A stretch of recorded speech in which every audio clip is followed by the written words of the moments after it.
What's up, Ray? How you doing, bro?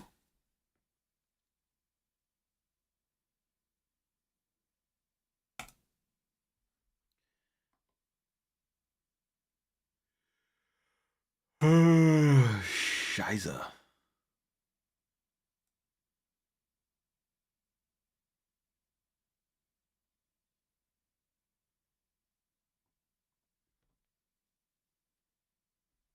Oh, I'm trying to come back alive. I did a I did a solid day of day drinking yesterday. Again, day drinking and shellfish consuming. Lots of shellfish got consumed. Lots of lots of oceans were observed. I'm trying to get my life back together because my life is in shambles at this moment. Oh man, my life is in shambles. I don't mean like my actual life.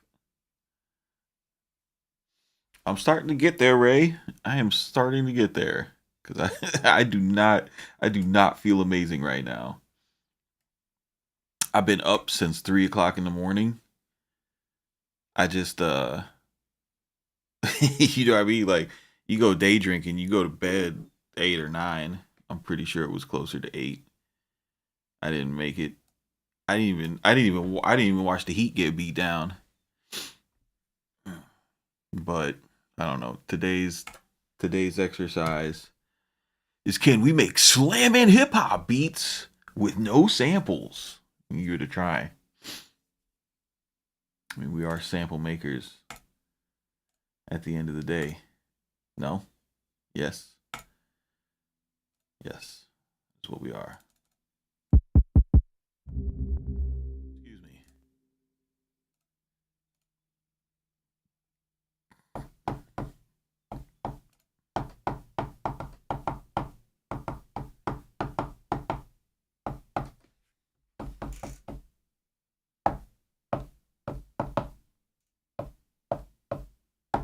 Where did my music go? I just lost my volume.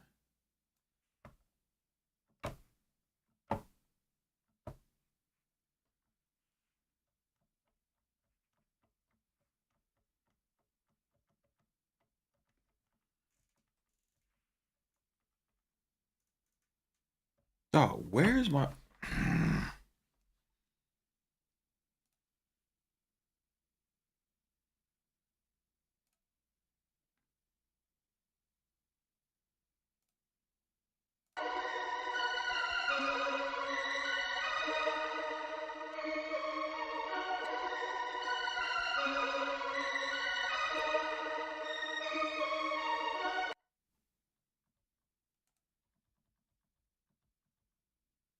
monitors? I was about to say we're gonna have big time problems.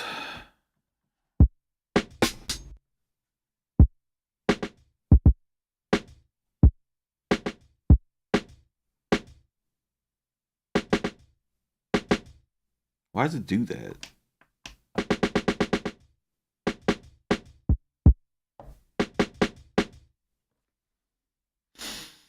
All right.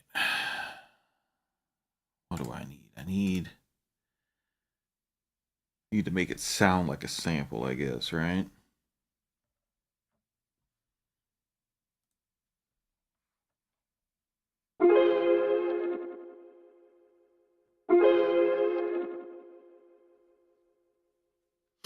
Okay.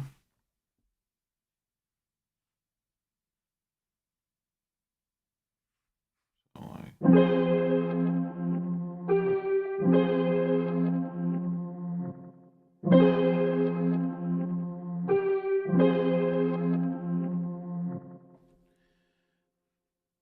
I guess it can be that, right?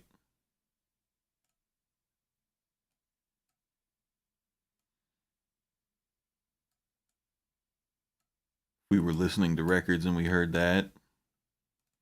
we'd be like, yeah, I could loop that. No problemo.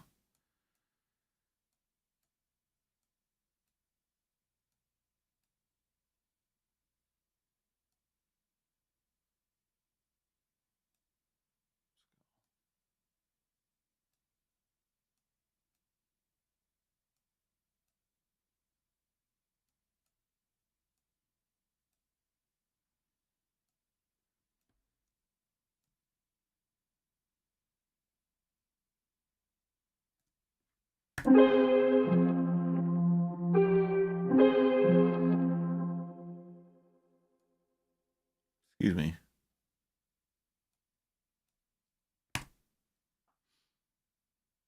Mmm. Mmm. Yeah.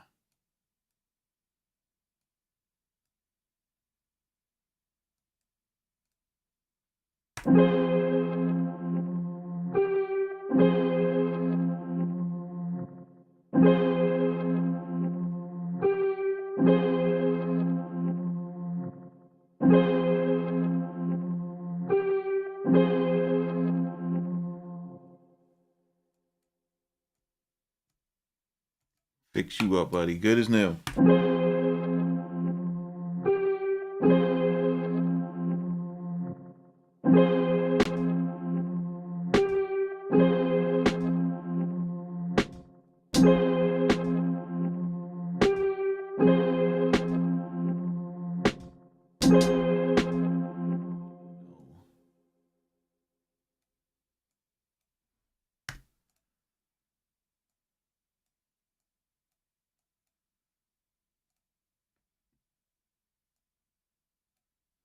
You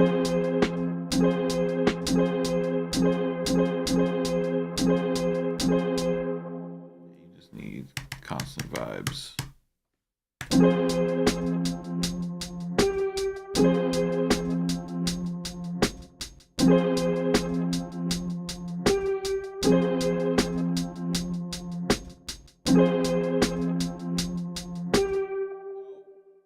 For this, we need to stop by. We need to stop by cmpkids.com, and we need to get the pupil textures from the ethereal pack, right?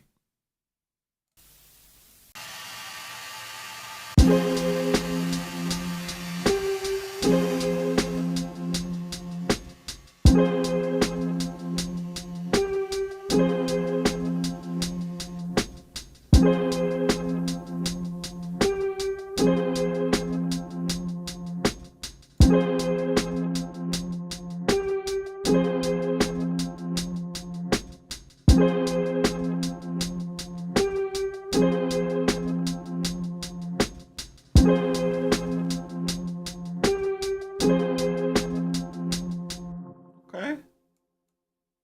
Okay there, Static TV. See you out here. Call it Two Chops. Two Chop Charlie. Hey yo.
Bring the song clave to the party.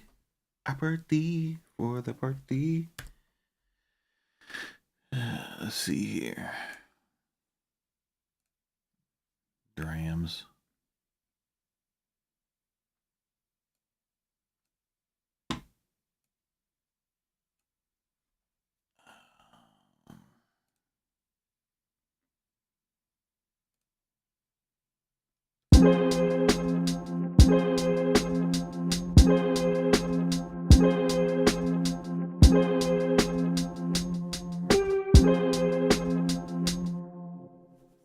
Oh, you know what we need there? You know what we need there? That's that. This is this is this is how I'm assign these beats.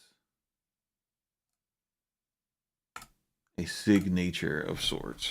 Let's see. Yeah.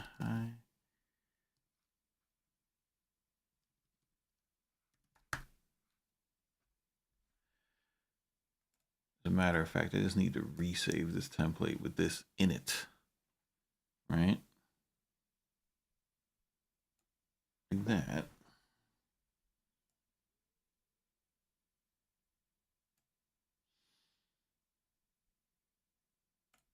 Cool.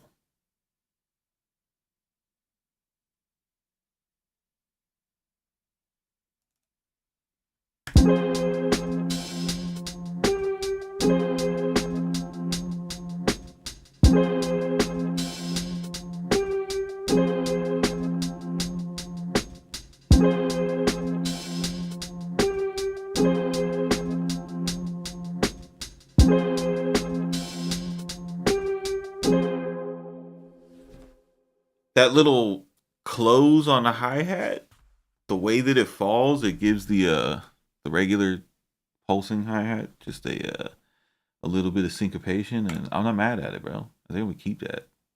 Unless it bugs me. It's like it's playing a hi-hat right here. Like right here it's going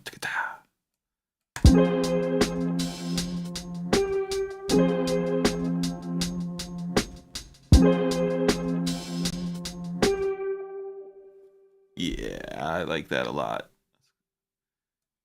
158 beats per minute. Okay.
Bump. So 100 in the building, bro. Goats in the pasture. That's right. I said there's goats in the pasture. What are we doing?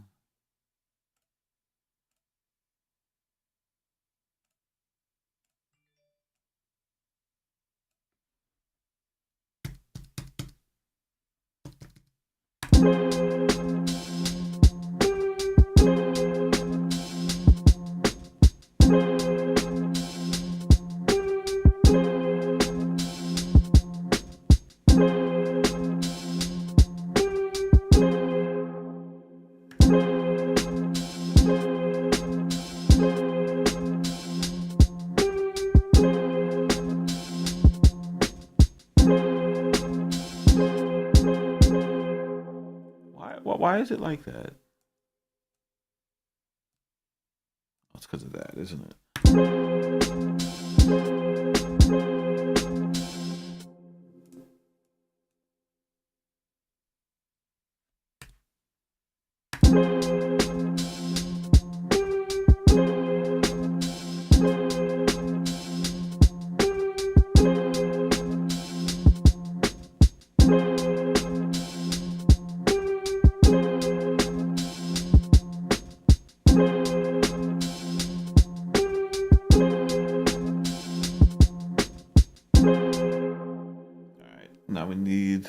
some movement on this.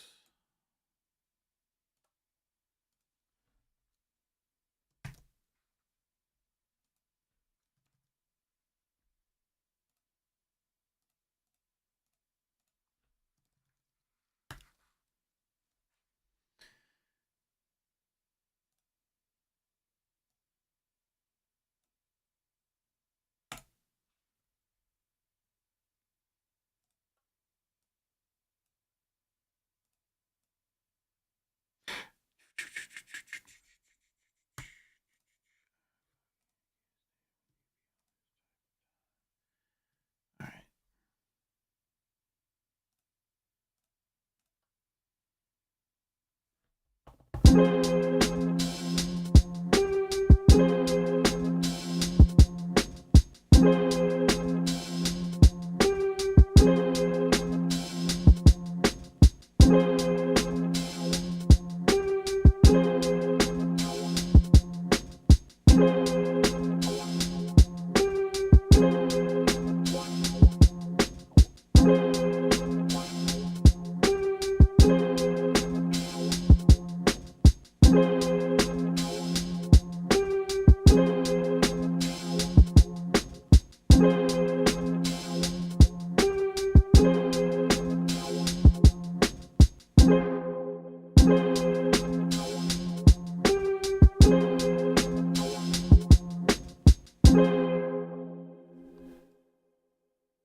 How did that get printed in the drums?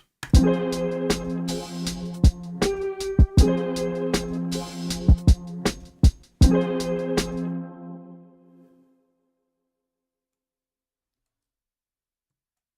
is a good one.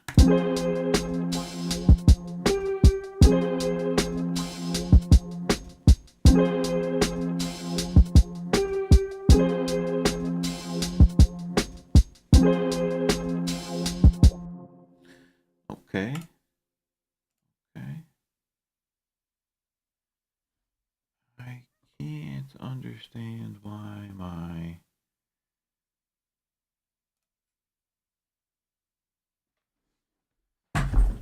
oh.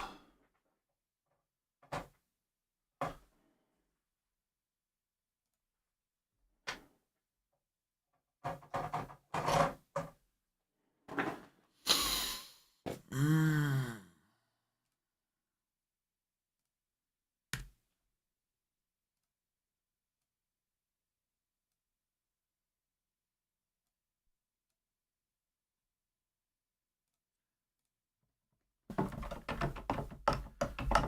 Why does this fucking thing play? Oh.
That's not good.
That was unexpected.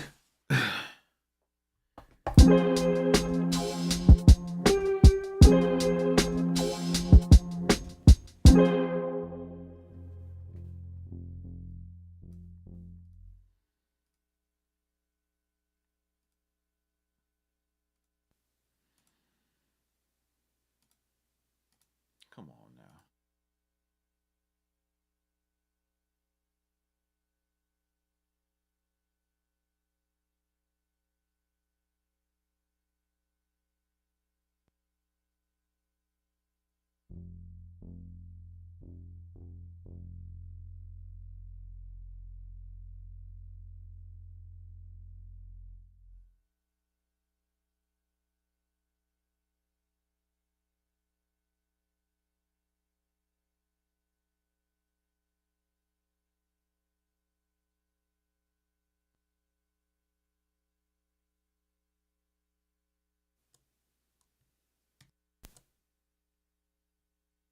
There we go. My bad.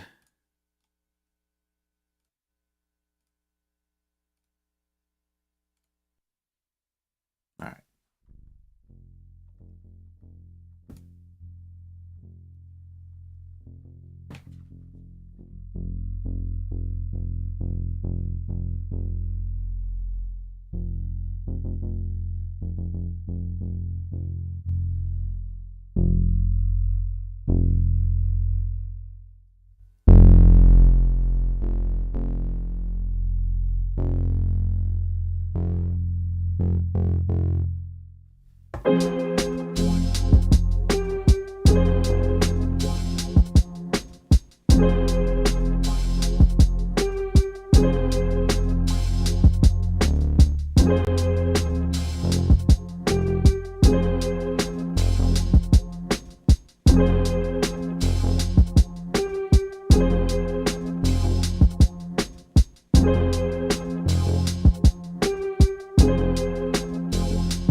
You said you're getting Easy Mo B, Me Against the World vibes.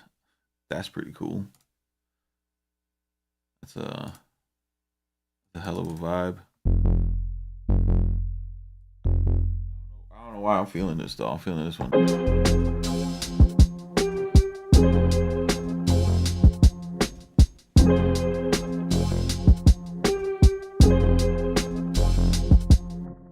I don't know what I'm gonna do on the turnarounds. I'm gonna just draw the turnarounds, but I got it.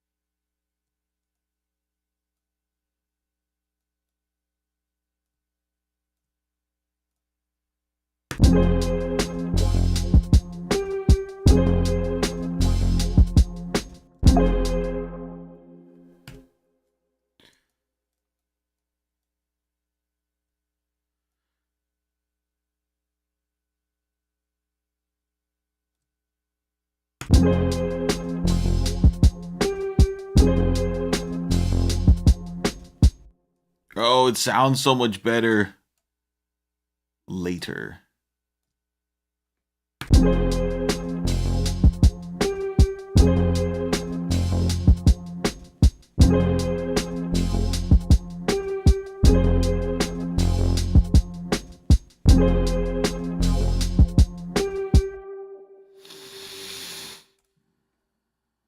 We must consult the clave.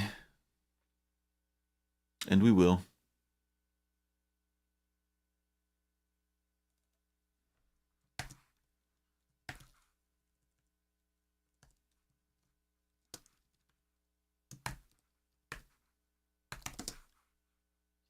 It's the song clave. It's gonna tell us where to put notes.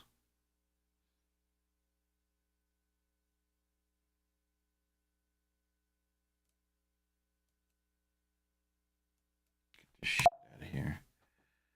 Alright. Do you run your keys and Prophet X into the Apollo in stereo and the sub in mono? Yeah. Yes, I do.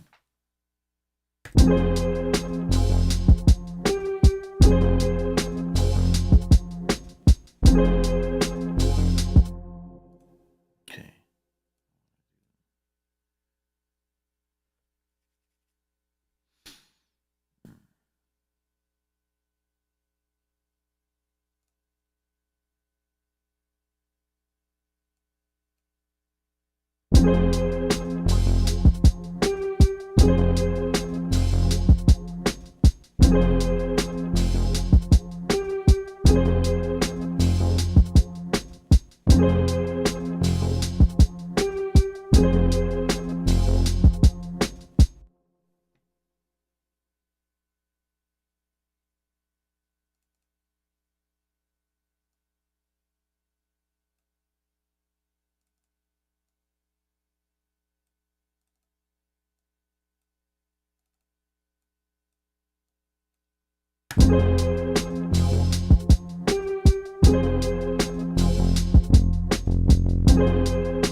No.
What's a creative piano?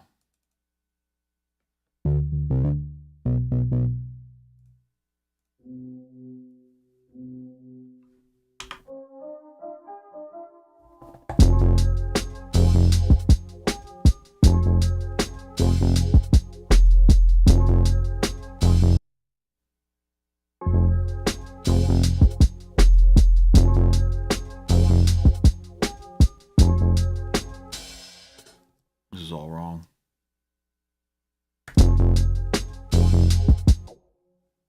Nope. There we go. Get rid of this guy.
37 reasons why you should watch this stream.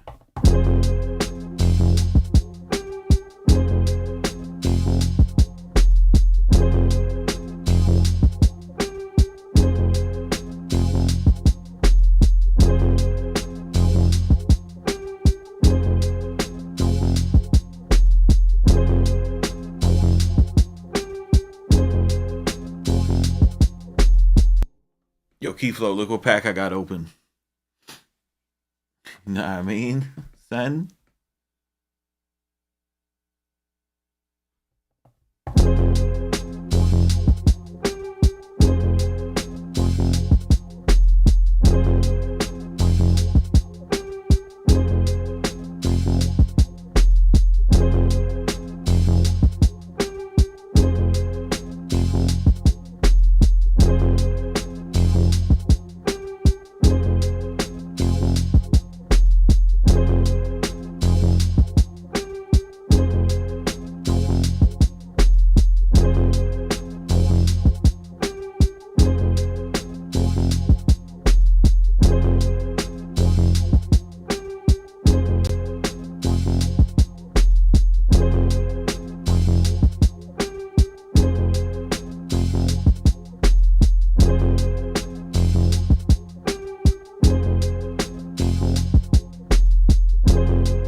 Yo, SSL with their like input stages, they have, if you can, like when you drive it just right, I don't know how to explain it, but like if you drive it too far, your low end transient it'll sound like popcorn. You know, it won't sound like super distorted. It'll be like pop pop, and you don't want that. You fucking bring that back down a little bit. Get the popcorn out of there. So good.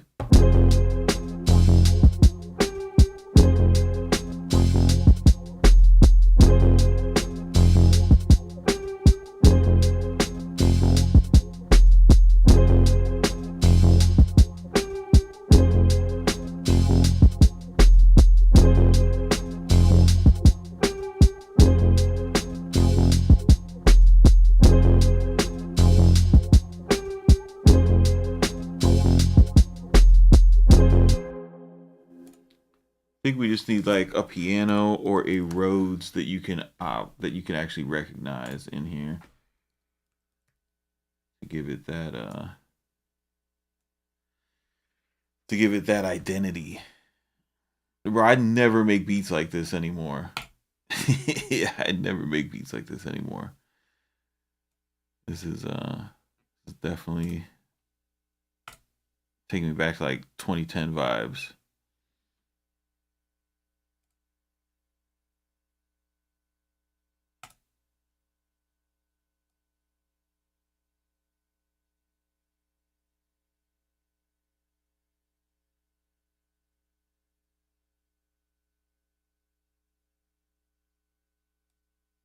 I want to use the Whitney Houston piano so bad, but it's not time yet.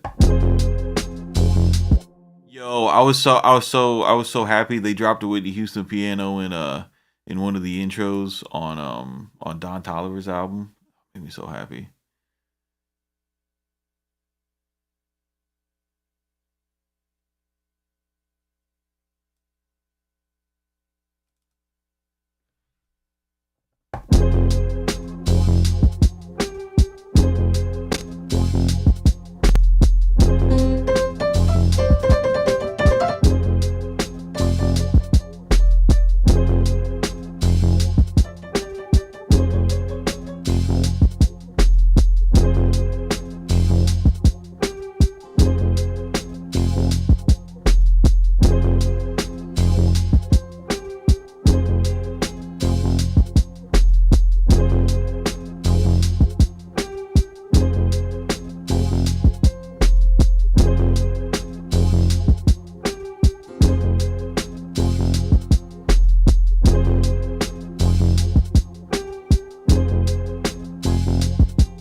This is Sell Your Soul type beat. Yo.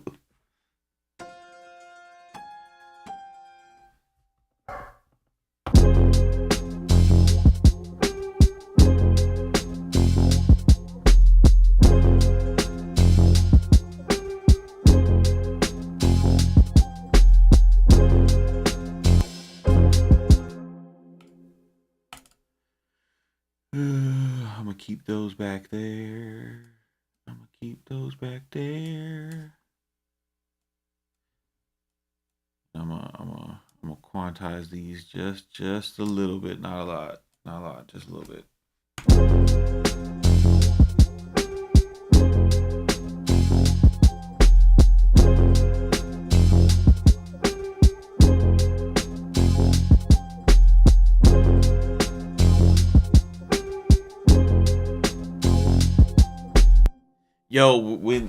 Every time you guys mention my dog, it makes me want to go yell at my dog. Don't get my dog yelled at trying to be funny on a Sunday morning, bro. On a Sunday morning on Beyonce's internet, you want people clipping me yelling at my little dog. That's crazy, bro.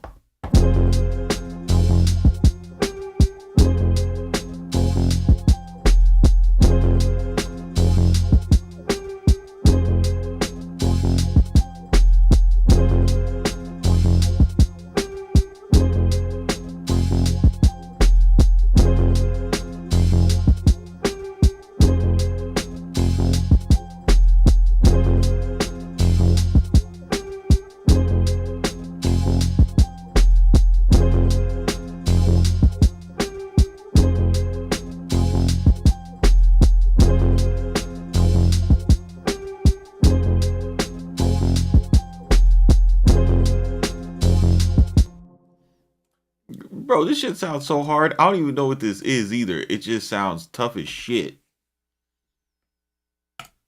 I have no idea what I'm doing right now. I'm like half-ass possessed by the spirit of Casamigos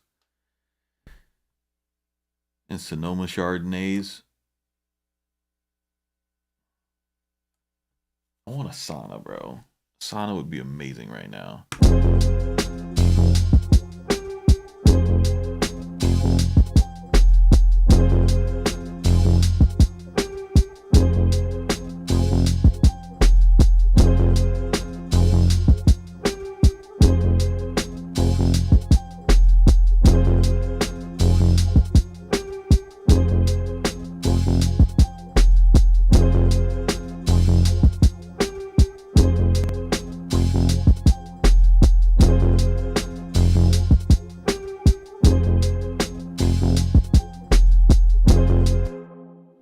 Yo, so did I ever tell you guys that I found out a way that I like to use Gullfoss?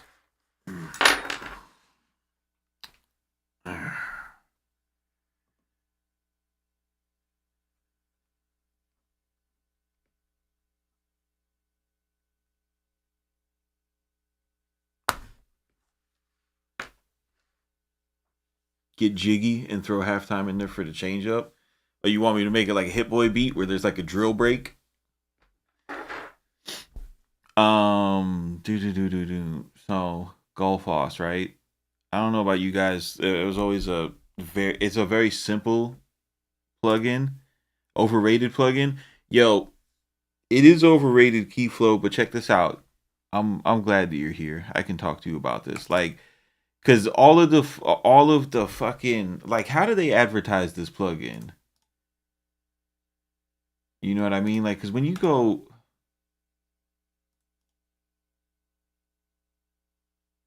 let's see here. The latest video at producercourses.com is a Kenny Segal deep dive. Watch as we deep dive into the production tactics of Kenny Segal. Siegs. I don't know how to say that name. I'm sorry, Kenny. He's a very prolific hip hop producer, though. His shit's dope. Looking for.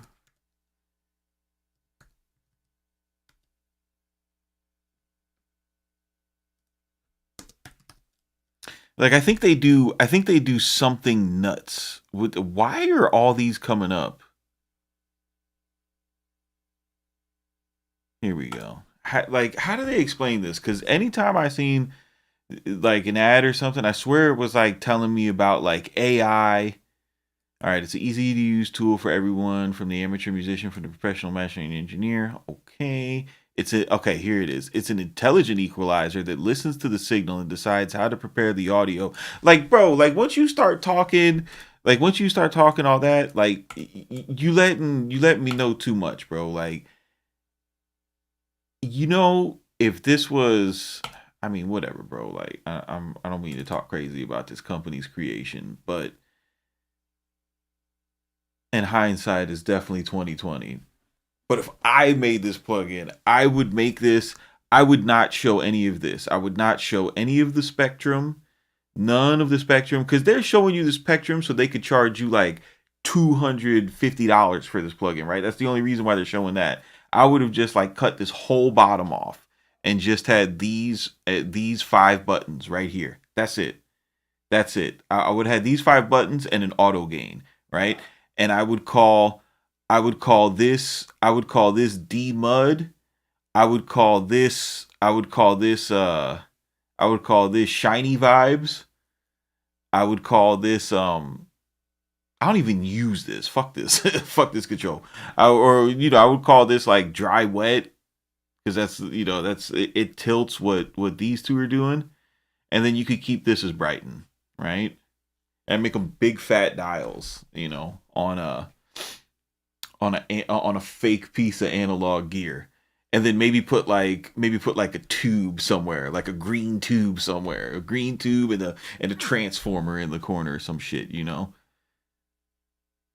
Cause dude, like I have this, so this this tremolo piano that I have. Like, I like the way this beat sounds. I like the way that everything has its own pocket right now, and I want to turn this up, but I know that its frequencies in the mids is going to like change the balance of what I'm doing. And Golfos, if you pump this tame up, you know what I mean? You like look at what it's doing around your mids, and here it's gonna create a dip, and then to compensate it's gonna boost these. But I don't need to see that it's doing all this shit. You know what I mean? Like, I don't feel like I don't know, man. Like, this shit's crazy. Does that make sense or nah?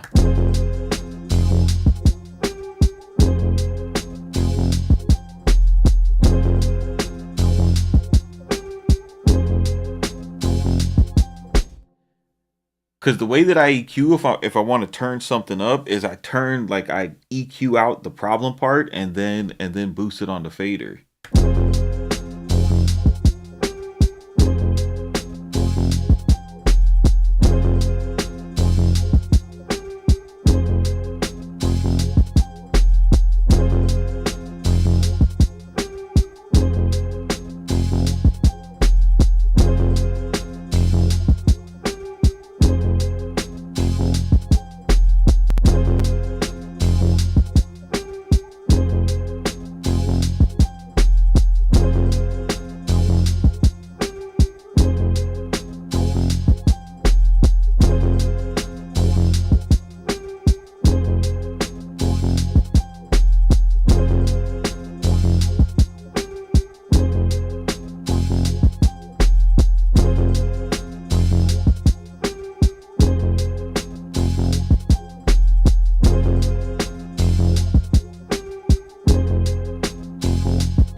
Bothers you because you already know what it's doing and you don't need the visual reminder. Yeah, bro, because I feel like it distracts me from listening. You know what I mean? And I feel like, I don't know, man. I feel like it does more harm than good for people who are, trying to still get good. Or not even get good, master like what they're trying to do, because you should have as few distractions from listening as possible.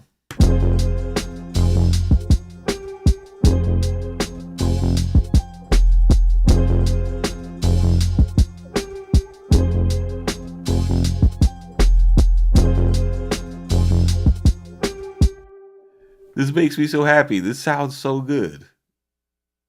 We got lucky today. We got lucky today and made a non-denominational slap, bro. Because it's Sunday. Because it's Sunday, bro. What's your only gripe with the God particle key flow? People look too much at the green zones. Yeah, yo, I see you talking shit. Yo, I see you talking shit, bro. But you're right.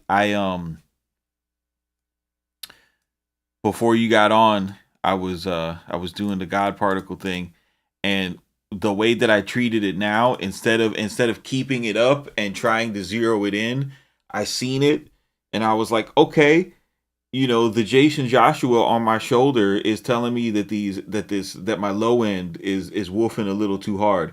So I know that. Thanks for the suggestion. Then I closed it and I rebalanced the low end. And let's see, I didn't pull it back up to check, but I like the way that it sounds. And if it's going a little bit over this piece of shit, I'm keeping it. I don't care. Cause you're right.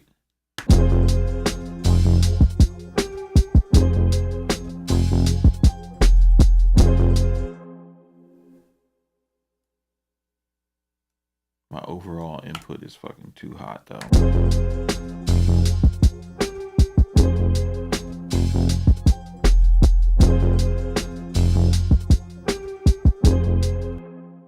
Bro, what is that? Nobody ever who put that kick in there? That is not one of my kicks. I tell you that right now, Buster. All right. All right, pal. What the hell? Nobody ever wanted that kick.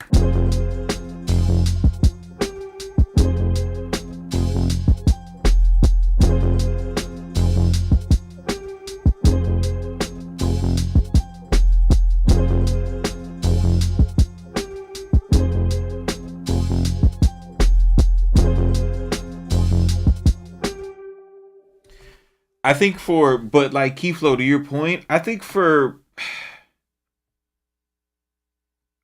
if I had the God particle when I was just starting out, I would have fucking understood gain staging more because like the visual part, like yo, I feel like you should learn gain staging by the visual part, right? Because that's the whole reason why they started putting meters on things anyway. You know what I'm saying? Like the whole time we could have been using our ears, like in the analog world, whenever, because you could tell when something is, not bueno. But they put meters on it so that we could be more intentional with our gain staging and then make a decision, to go to go with the heat. But like you're right, bro. Like I'm glad that you said that on the stream last time because I was getting I was I was doing the shit like a noob. I don't need to do it like that. Cause like when I was cause my thing is I was watching his stuff and he was like so intentional about like yo, the plugin works the best when it's when you're hitting these sweet spots. So I'm thinking about it like he's designing it like it's a piece of gear, use it like a piece of gear. But you can also adjust that by taking down your input. Like you could still get the balance that you like, and then whatever fucking threshold he has here, or if it goes past the threshold and it sounds good, you keep it. You know what I mean? Like, is my beginners template gain staging settings? I don't think I have gain staging settings anywhere. You have to tell me more about it. It's been a while since I did that video. Or you could put the link here and we'll watch it as a family and I'll tell you if something changed.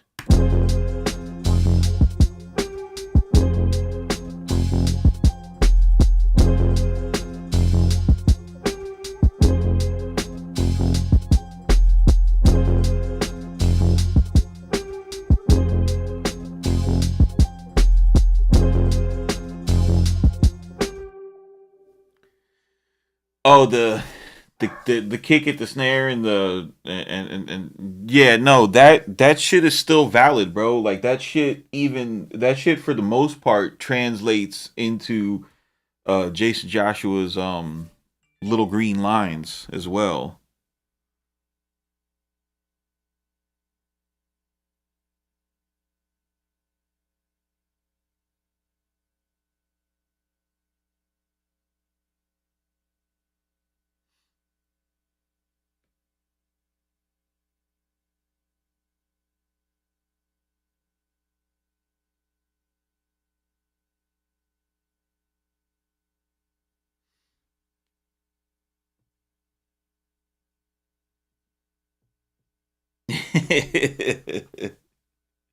Yo, Keith always comes to the Craftmaster production stream with the buyer's remorse, bro.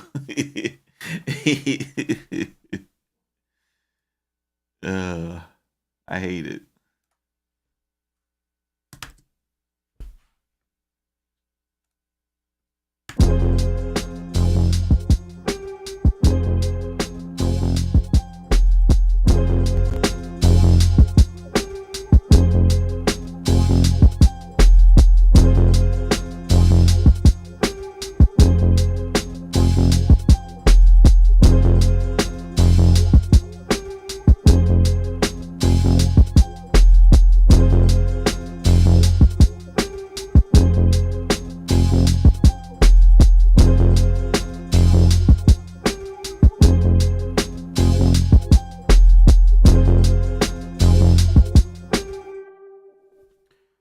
I'm gonna change my producer name to 10 Luffs. 10 Luffs on the track.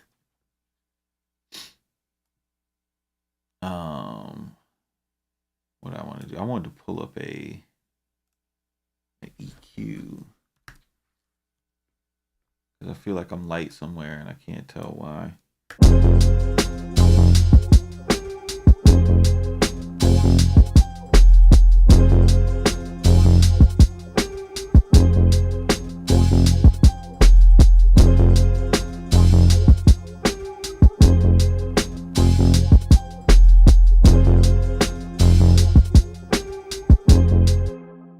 Nah, yeah, no, it's a better fucking 6 Luffs. Do a type beat YouTube page called 6 Luffs and just drop slamming hip hop tracks.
something happening here.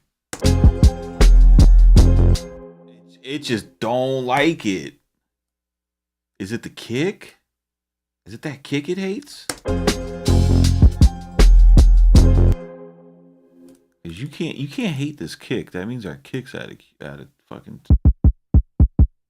That means our kick's out of sorts.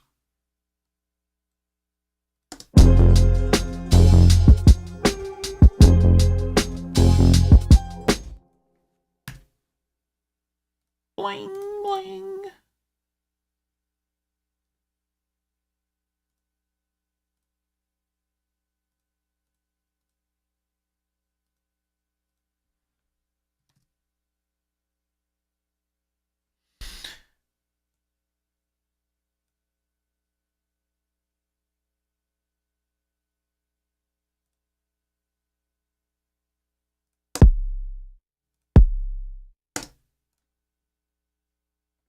That's not the aha kick.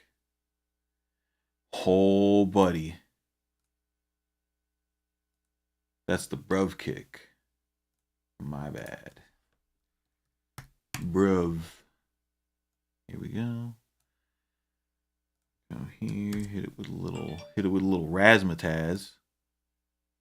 A little razzle dazzle.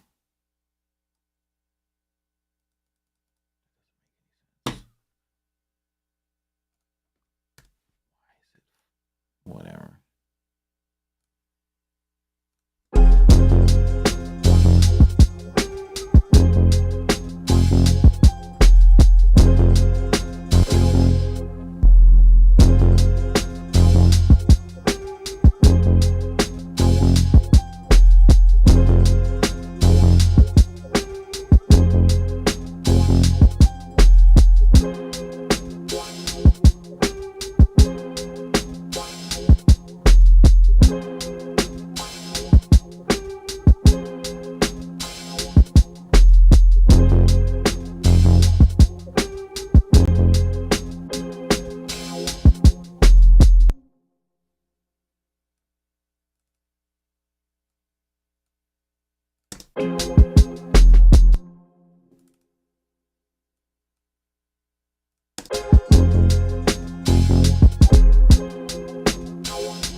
This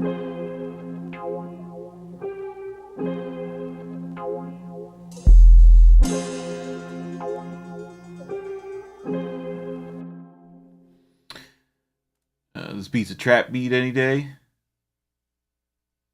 That's what's up, Beat Juggernauts, because you have watched me make a lot of trap beats, so I appreciate you hanging in this whole time. What am I doing? YouTube. Raw Sharpness, appreciate that, buddy. Thanks for tapping in, bro. We're looking for Craftmaster Productions.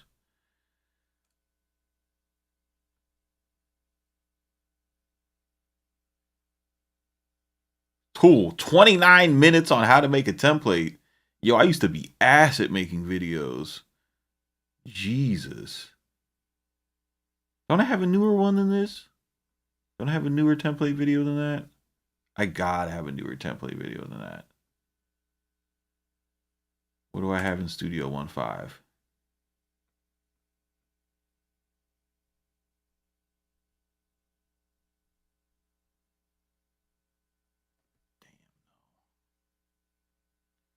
Oh, I got some meditations in here? Shit.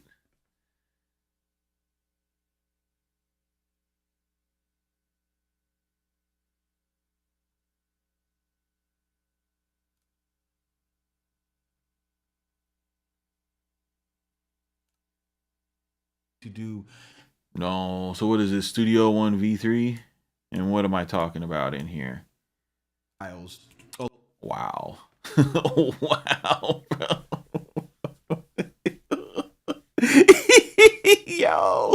Yo, I was wilding. I was wilding in 2017, bro. What the fuck?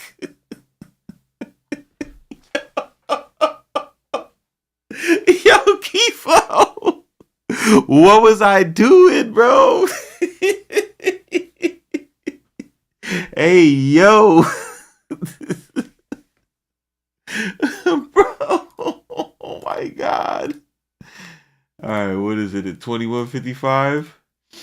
Let's see what kind of bullshit I was saying back then.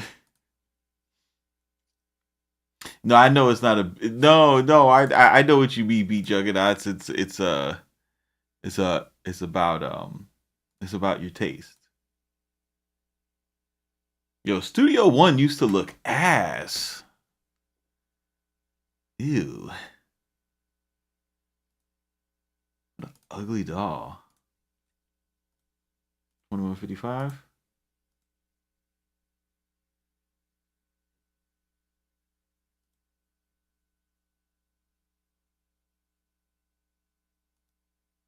That's why you didn't, bro. Look at Mixtool, bro. Yo, this shit looks like Air Windows. What did you say it was? 21:55. All right, what are we doing? Bus, then this is telling you that this channel is going to the filter bus, then this is telling you the filter bus is going to the mix bus, and then it's telling you everything that's in the mix bus is going to the main bus.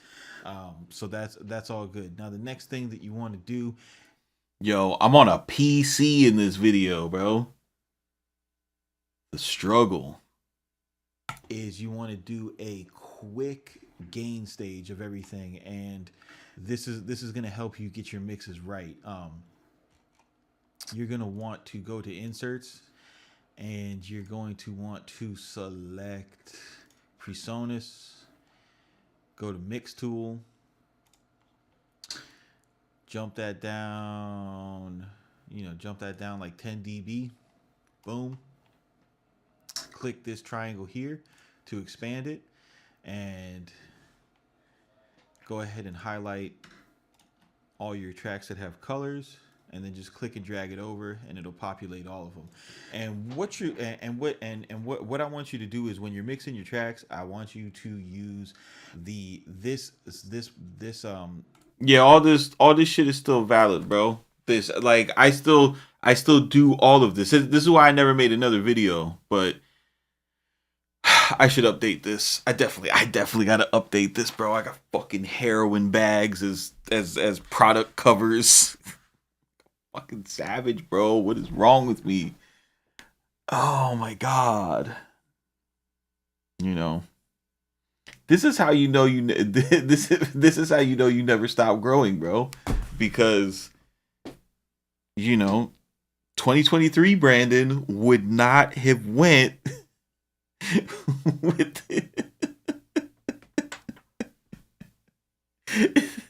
No, I mean no, that's staying there. It's not going anywhere, bro. It's just hilarious to me. Like you get to like like it's bugged out like doing content and then you could go back and look at some shit you were on like 6 or 7 years ago and to document yourself like this is kind of crazy. But I'm just glad I have a good sense of humor.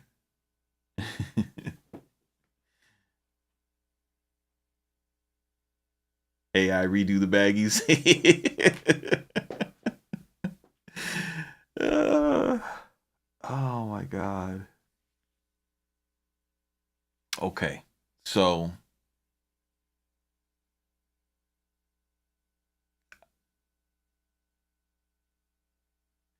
let me hold on. Give me 1 second. I need to get a glass of water and I'll explain this to you.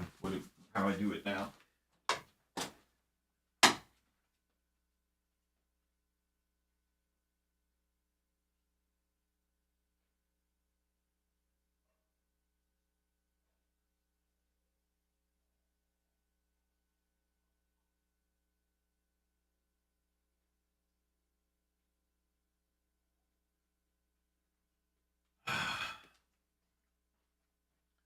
Yo, so check this out. You guys are gonna benefit from me doing lives with like Curtis King and Busy Works Beats because I'm gonna pretend like I'm starting over in that I'm gonna try not to cuss anybody out for asking me a question that I feel like they should already have known. I'm gonna be more patient, you know, in a attempt to appeal to a broader audience. So, because previously, you know, Tupac Pa being a alumni of the chat, I would I'd be asking him I'd be asking him like, "Yo, why is this kicking your ass? You should know better." But no, I'm not gonna go that route. So the thing is, when I put that video together, that became the foundation of everything that I do, and that template had been with me since I started gain staging in a DAW. So like years before I got to YouTube.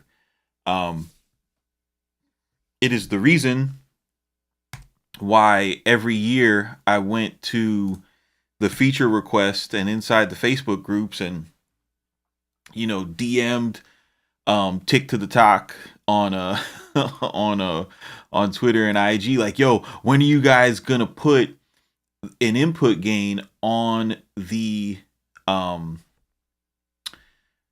mixer channels," right? So now you notice like I don't have Mixtool anymore because they put Mixtool inside of the audio channels. All you got to do is open this up, go to input controls, and you'll have it. And you have you could change your phase or whatever you want to do. If you look at my drums, yep, you guessed it, minus 10 dB, minus 9.6. I'm not like, it's not about being at negative 10 dB or whatever, but the reason why is because like the whole reason why doing that in a template arbitrary number negative 10, I know that pretty much any signal that you put through would hit an analog emulated plugin at the appropriate level, or it wouldn't be too hot to where you would never want to use that plugin again. Do you understand? Do you follow me? Do you understand what I'm saying? That's what that was all about. Now what I have is a little bit more information, right? So back then that VU meter plugin didn't exist. So now I have that VU meter plugin, which is like a Studio One native plugin that you can expand in the mixer window so that I have this this real world VU meter to be able to have some visual feedback when I'm using the mix tool knob, which you didn't have before, right? So this section right here is all part of one plugin, and it's a part of a what's it called, a channel strip preset that I use on everything, bro. So if I go to VU to Oxide, it automatically loads me up the VU meter, right?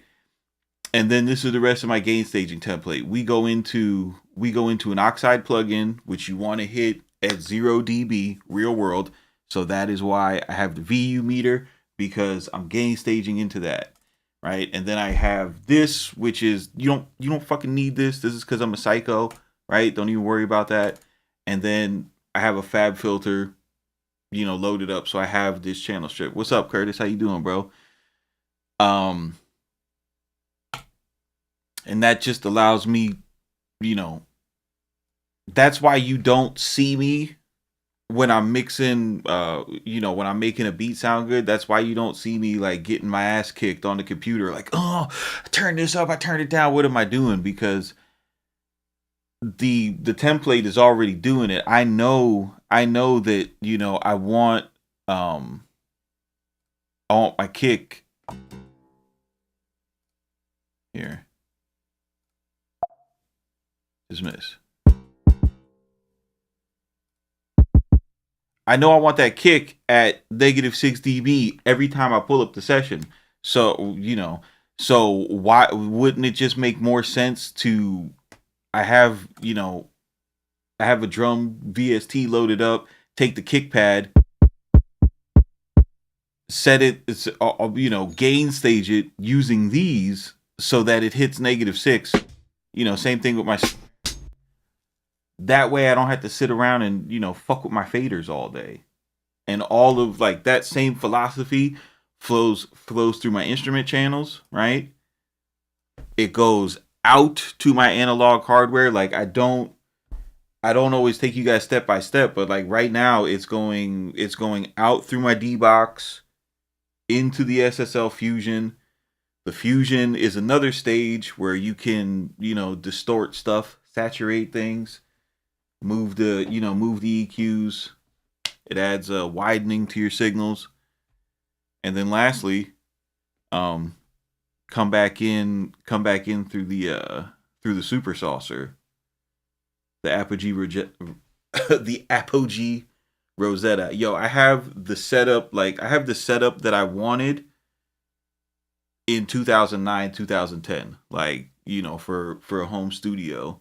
The reason why it was a dream setup, because the computer sounded too thin and too flat, and this was a way to use all of the power of the computer and not have it sound thin and flat. So, we get fucking vibes, bro.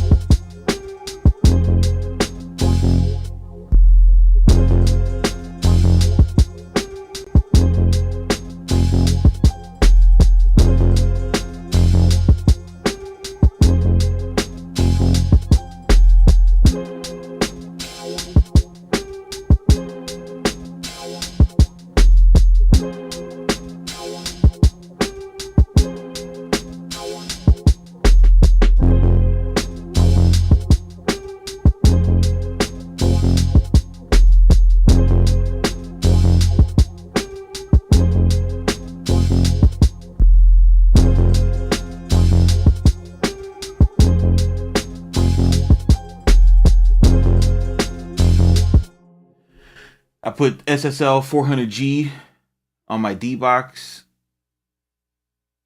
outputs to pretend I'm on a console. Haven't used Pro-Q in 3 weeks. 4000G. Use the plugin. Use the plugin, Keyflow.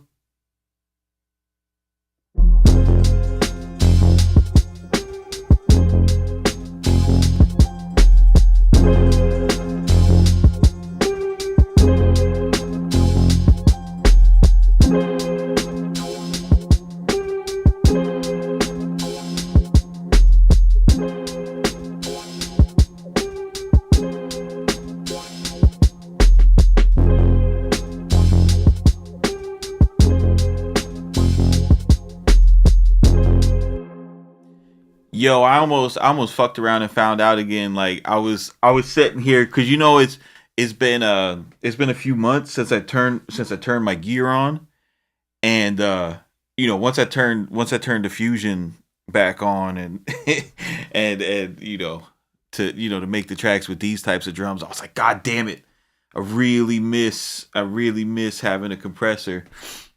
And I started looking at Warm Audios, because if I get another one of these, I'm getting the Warm Audio, bro. Like if I get another one of those, these majiggies.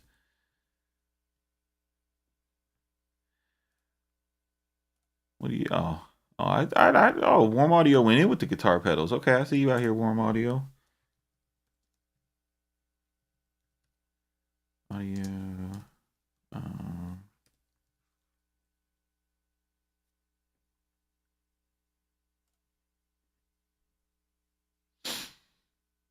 but yeah, bro, I want this is what I'm gonna get, bro. I can't I can't really see a reason why to get any other one but this one.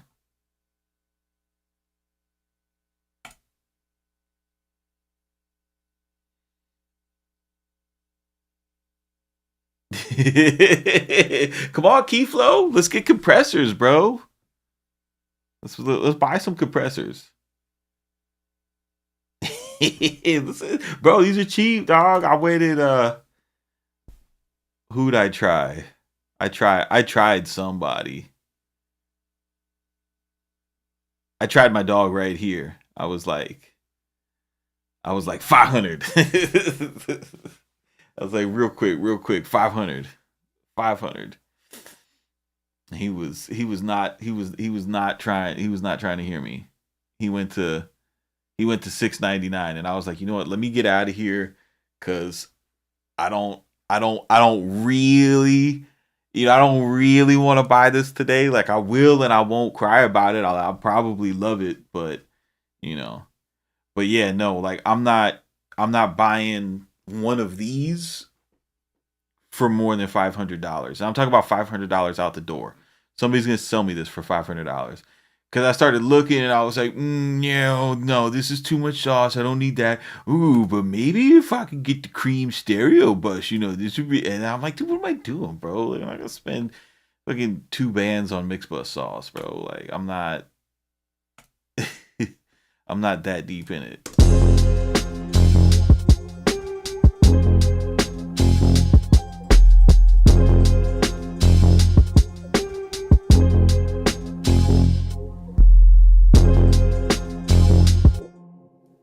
That 808 is clicky.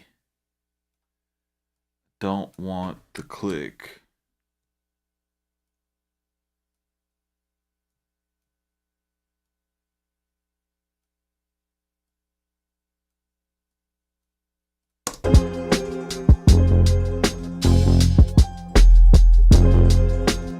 Yeah, it's better. That's better.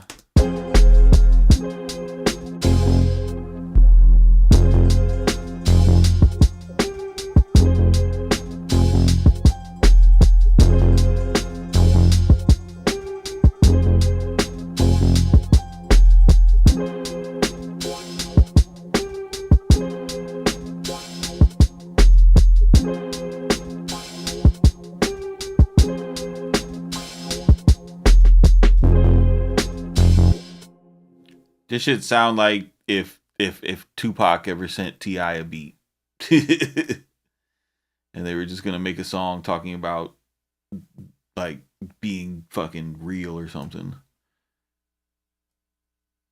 Um, what am I doing now? What type of shit am I on? Talking about paperwork. Yeah, bro.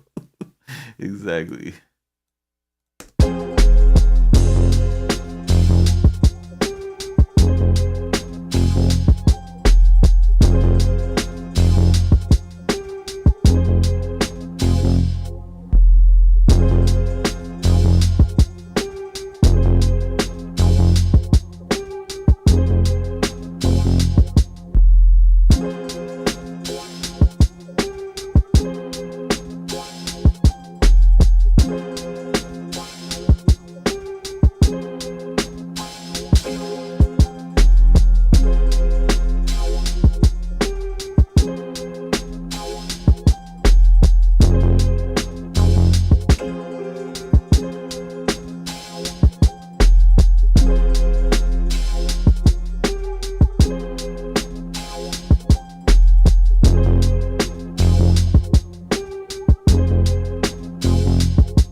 I need like a little whack whap in here, bro. A little whip whip.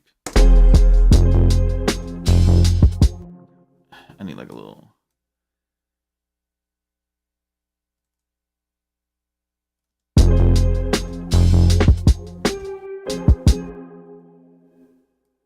Couple ghosties.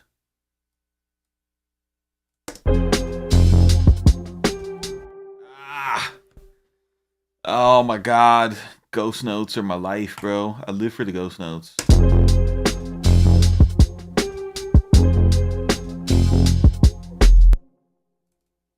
Right here. Right here.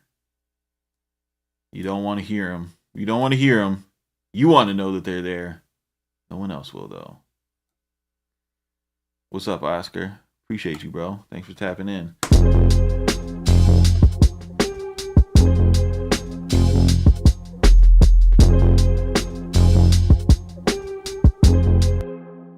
Oh, yeah, we're going to need those. We're going to need those.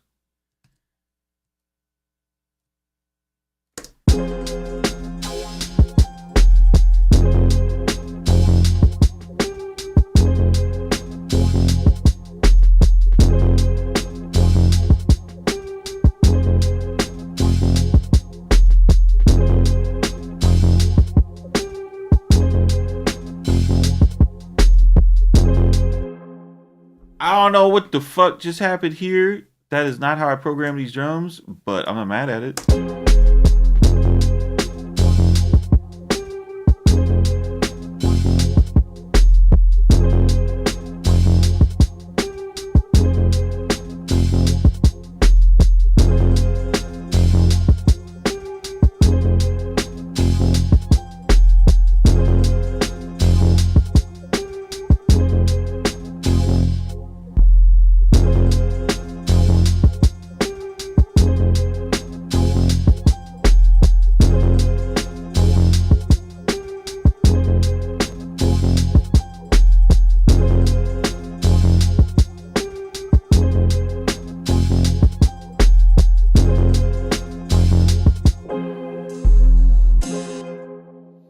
Yo, Keyflow, did you see the fucking I don't know if you guys Surgewick put me on to this first thing in the morning, but if you go to the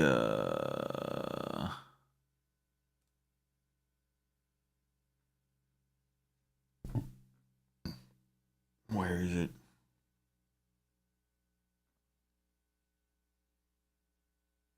Oh man, what fucking okay, he put it in here.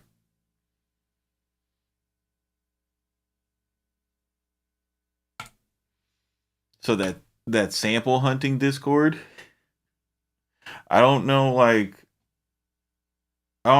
what this is. I don't know who wrote this. I don't know why they made it a Google Doc that they could share. This is like this is so weird, bro. This screams like we don't understand hip hop and we don't care to. So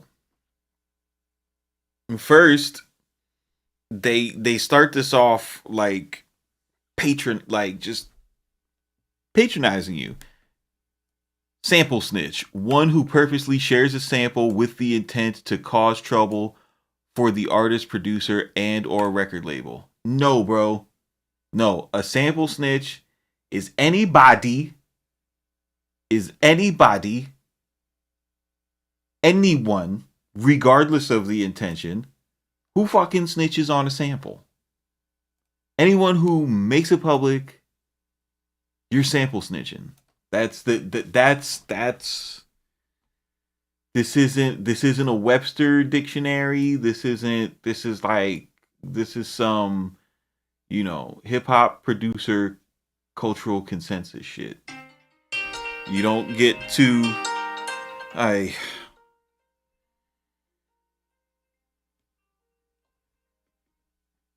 yo.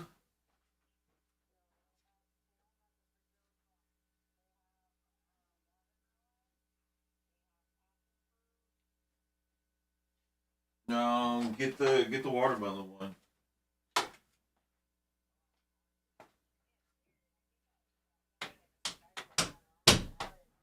All right. Bye.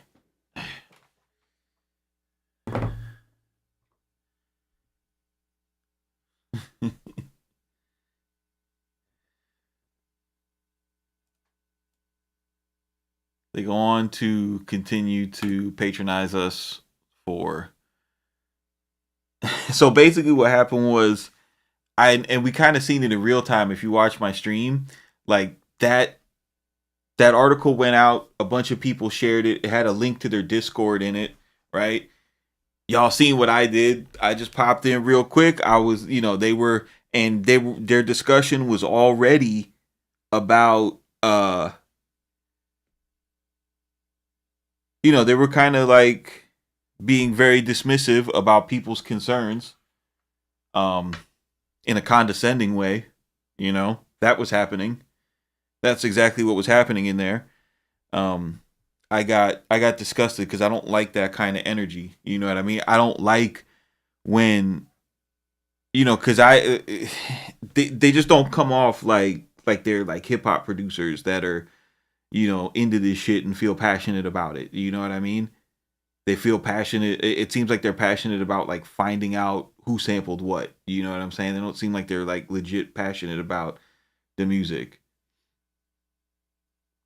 Um, they So in real time, they're sitting there like talking about like, oh, it looks like this has hit hip hop Twitter. They seem to be really mad about it, you know, writing this. Oh my God, this is gonna ruin music, and like the alternated caps, lowercase letters, so that it sounds like you're saying you're gonna ruin music, and, that type of vibe.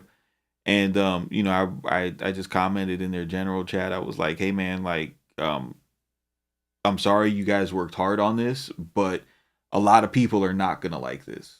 Like it sucks that you worked hard on it and that you're proud of it, but a lot of people are not gonna like this. And I left the Discord because I'm not gonna be mad at my phone all day. I'm not gonna be like in the Discord arguing. Is fucking this Saturday there was Chardonnay to drink and oysters to eat. You feel me? So I just I just left it there, and then when I woke up this morning,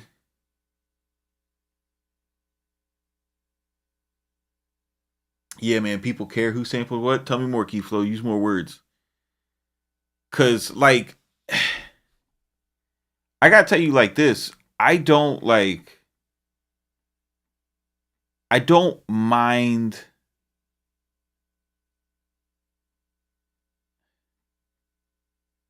I don't even mind people like working on a project of what they of what they did to like analyze audio, and then like that's not like, ooh, why did you do that?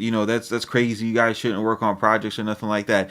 It's this shit right here, bro. It's this shit right here. It's the same shit whenever fucking, you know what I mean? Uh, Whenever something happens to a black culture, and and people like push back and they're like, "Hey, bro, we don't really appreciate that." These fucking like these fucking people, they just come back. They're like, "Okay, first of all, here's a definition, all right? And this is why you don't have any fucking reason to feel any type of way about what we did, but thankful." You know what I mean? Because that's the way this fuck shit comes off, bro.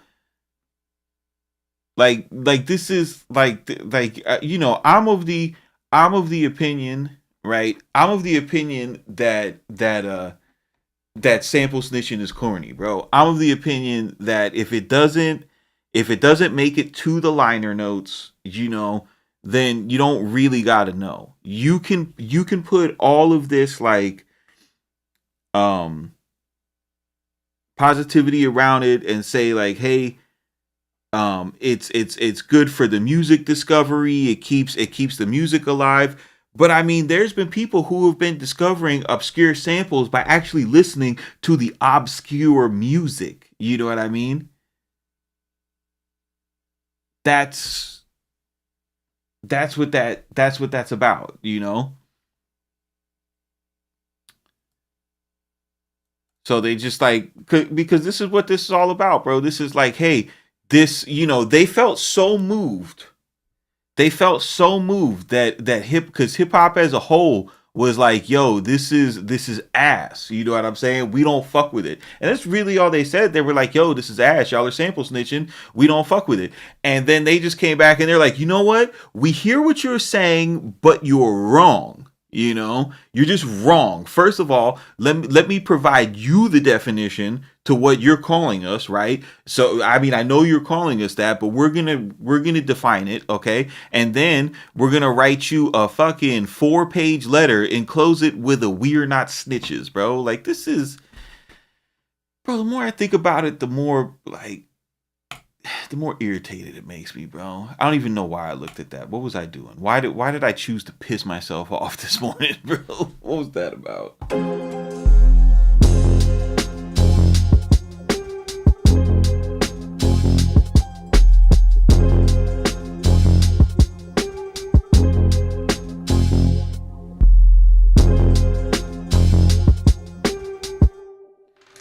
The whole sample snitching thing, no one listens to the flip. They want to listen to what was sampled so they can run off and tell people, or am I misunderstanding? The uh, the uh the purpose of it, is you know, they have many different reasons why they want to know what the one note, you know, from a record was that was, you know, sampled to make a one shot on the ASR and replayed.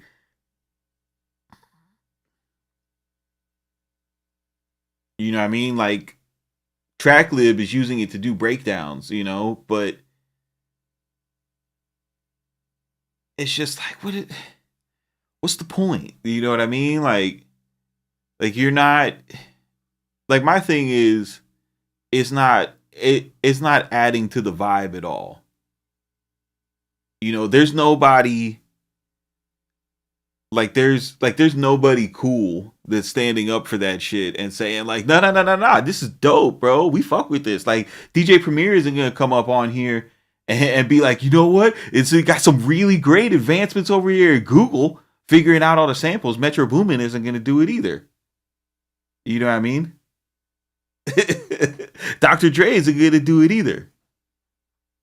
You know?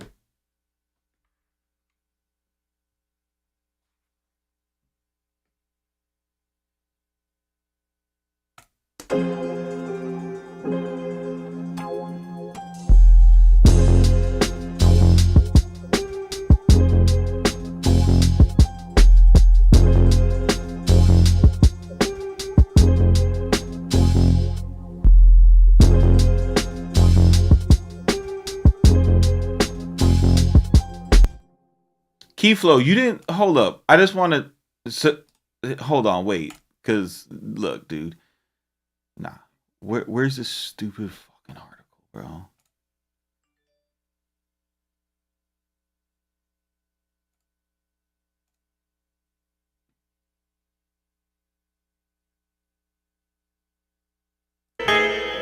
No.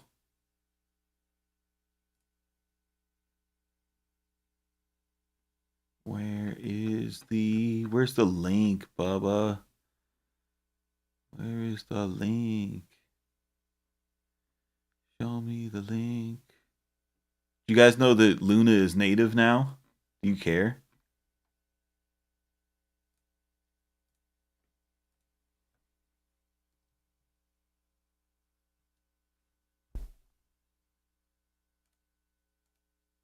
Where's the blog? There we go.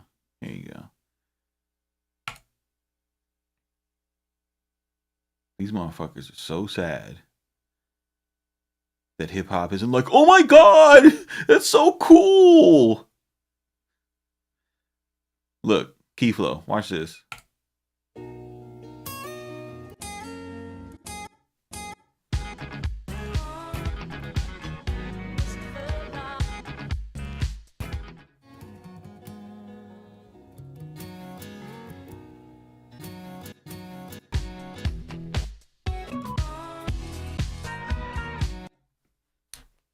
You see what I'm saying, bro? Like that's the fuck are you doing? What are you doing, bro? Like, we're not talking about somebody who sampled a phrase, you know what I mean? And mangled it in a way so that they're, stealing potential royalties and publishing from the original artist. Like, you can sample two notes. Like, you're allowed to. You can take two notes and do whatever the hell you want with them. Right? That's how, this is like, I'm telling you, bro, this is from fucking weirdo Jay Dilla, fucking, the people who worship Dilla, the people who are like, oh my God, it's Dilla or nothing. These fucking guys, right? Fucking dorks were just like, I gotta know what Dilla micro chopped, so I can make a fucking YouTube video about it.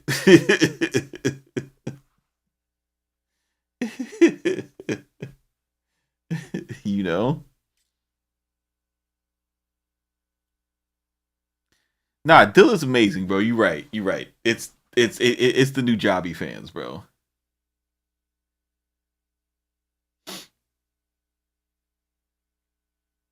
But that's this is ridiculous, bro. Like, there's no reason to know what guitar they sampled to fucking make that. Like, just sample a guitar. Why did you need to know that? How did that enhance your life?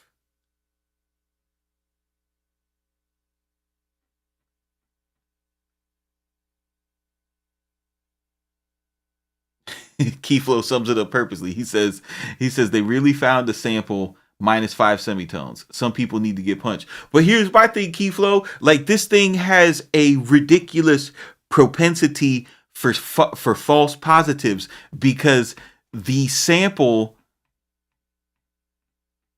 it's just a naked guitar. It's a clean guitar. Like, there's plenty of records with clean guitars, bro. So I don't know. Like, it's nuts, bro. And their comments aren't good either. What's the point now? All the fun's out the window. Yes, you get it. This is a community will just make us leave the internet forever. One guy made an account called Why Snitch, bro. You know what I'm saying? Nobody's fucking with this.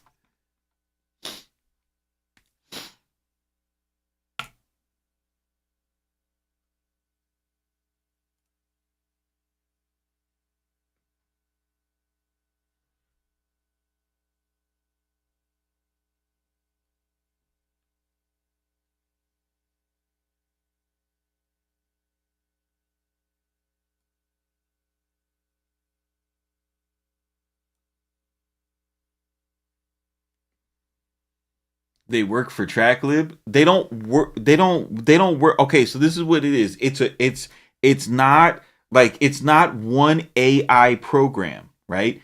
It's a group of people in a Discord who they have a couple different methods. Some of them use AI. Some of them they'll like rip exit, and they go hard to find these samples. It's not like you can just drag and drop your beat into this program, and the record label's gonna know that you sampled the snare. That's what I mean, but that's what happens when you don't read, right? That's why you watch me, because I'll read it for you. So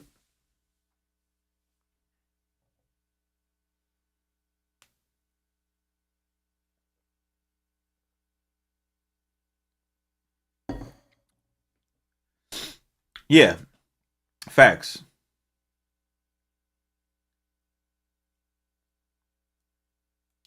The people who do that are the same people who program beats in 3 minutes without hearing the beat. yo, that kid who did that with that weird ass video holding his hands all close together saying, I'm trash, I'm trash. Yeah, that beat was trash. Like, all of that was trash. The shit was awful, bro. Like, there's no fucking fine women dancing to that shit. That's just like, oh, I could click in chords that are in a scale. Look at me. Look at me. I have lowered the bar to the basement.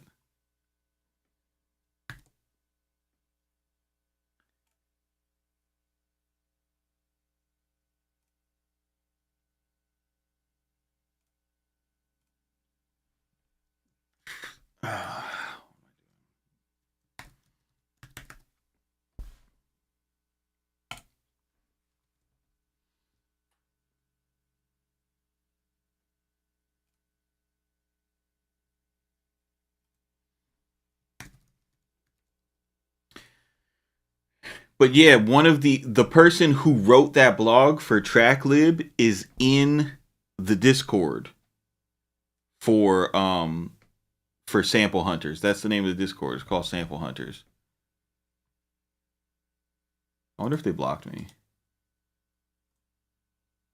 But if you want to go to the Discord and, you know, see what these guys are about.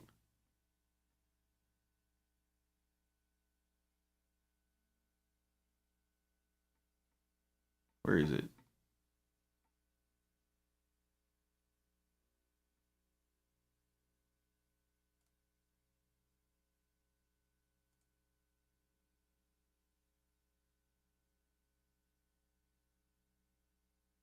Yeah, see?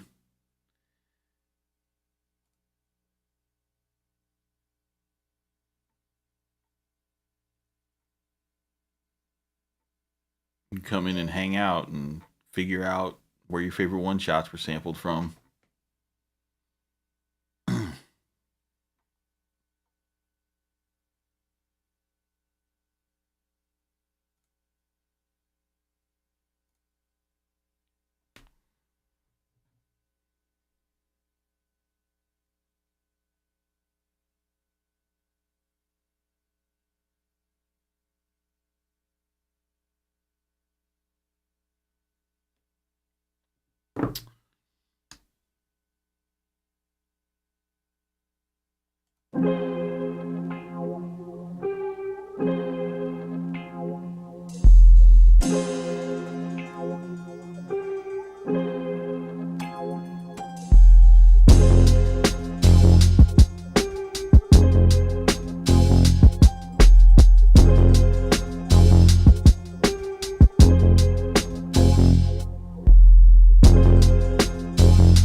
I I got rid of the SSL Bus Plus because it was still, I got rid of the SSL Bus Plus because they were all sold out and I could get like straight up my money back cash, right? So I bought that not with cash. You understand? For, you know, Craftmaster Productions. I bought it not with cash, sold it for cash. Do you understand what I'm saying? So I still get the benefit of my company owning it as far as that's concerned on my balance sheet, and I still have the cash for have you understand what I'm saying? So I got it, and it was like I had it, and I was like, man, this is awesome. Like this is this is this is the sound. You know, this is the sound that I've always that I've always been chasing. Inside inside of my room, right? It sounded like the studio, bro. Like it was like this shit was out of there. Um, and then I realized I was like, dude, I could do that. I could do it for cheaper. I could do not everything that the Bus Plus was doing because it's a really there's like three distortion circuits on there that are just like you push the buttons and it's like push button music sound better, push button music sound better, push button music sound better. You know, but I mean, I'm not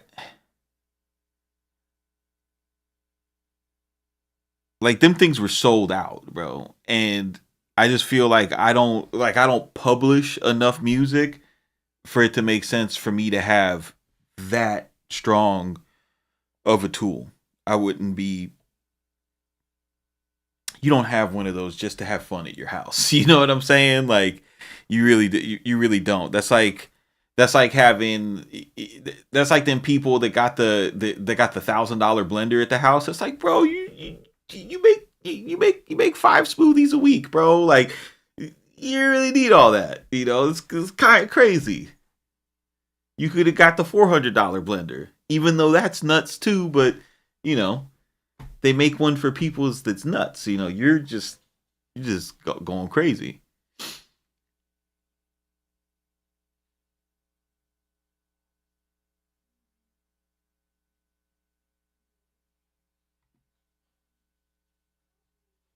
I mean, I was just talking about this with what's it called? All right, so listen, let's do it again. This is the journey, right? So way back in the day in 2010, we all used to post on this place called Gear Sluts, right? But because of fucking Me Too, this place had to get renamed Gear Space because the people who own this website are soft. Right? And here,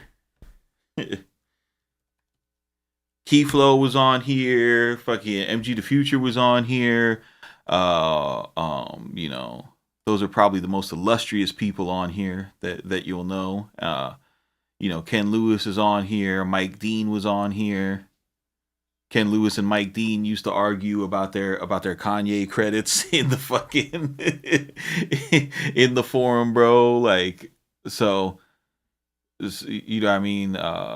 There's a lot of like very skillful people in here and pros and shit. So it was a cool place because you could go and like you could go and actually like if you were respectful and didn't ask like crazy obvious questions, like people would like pitch in and help you out. Um, and back then, when Langston from Hanson audio was in here. Back then, the big thing was was like, hey, these computers, they have so much power and they have so much potential, but they sound like doo doo, bro. Like, how can we get them to, sound, how we're used to hearing them in our studios? And this was guys who were like, from the pro world that wanted to, hop in the box. And Dangerous Music, it came out with this product in like 2009 2010 and just like completely changed the game, right? And it's it's the D box. Now these things go, it's analog summing, 8 channels. These things go for like, I think they were like 12 or $1,300 when they first came out. Now they go, oh wow, you're bugging, bro. You get them for $500. Um,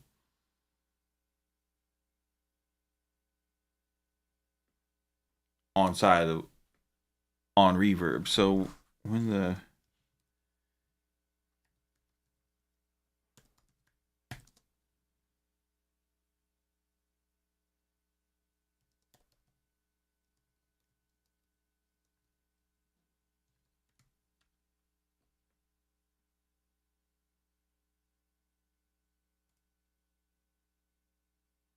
here it is. March 2009, right? So there wasn't anything like this before. And this was all about being able to not only like not only some, but it was also about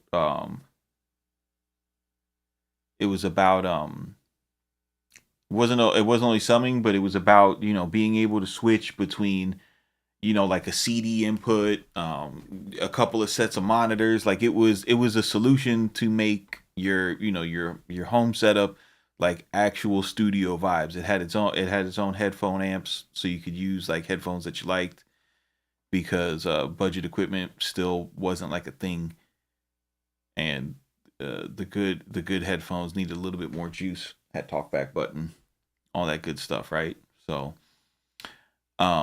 everybody who was from that era, who am I thinking about right now? Because I'm stalling. It was YouTube.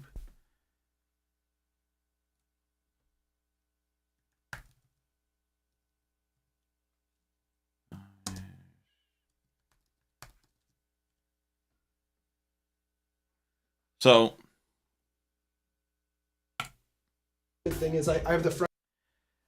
so Flosstradamus, right, comes around.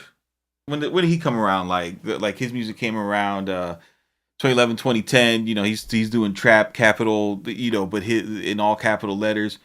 But his shit is dope. you know, I like the stuff. I like the stuff that he's done.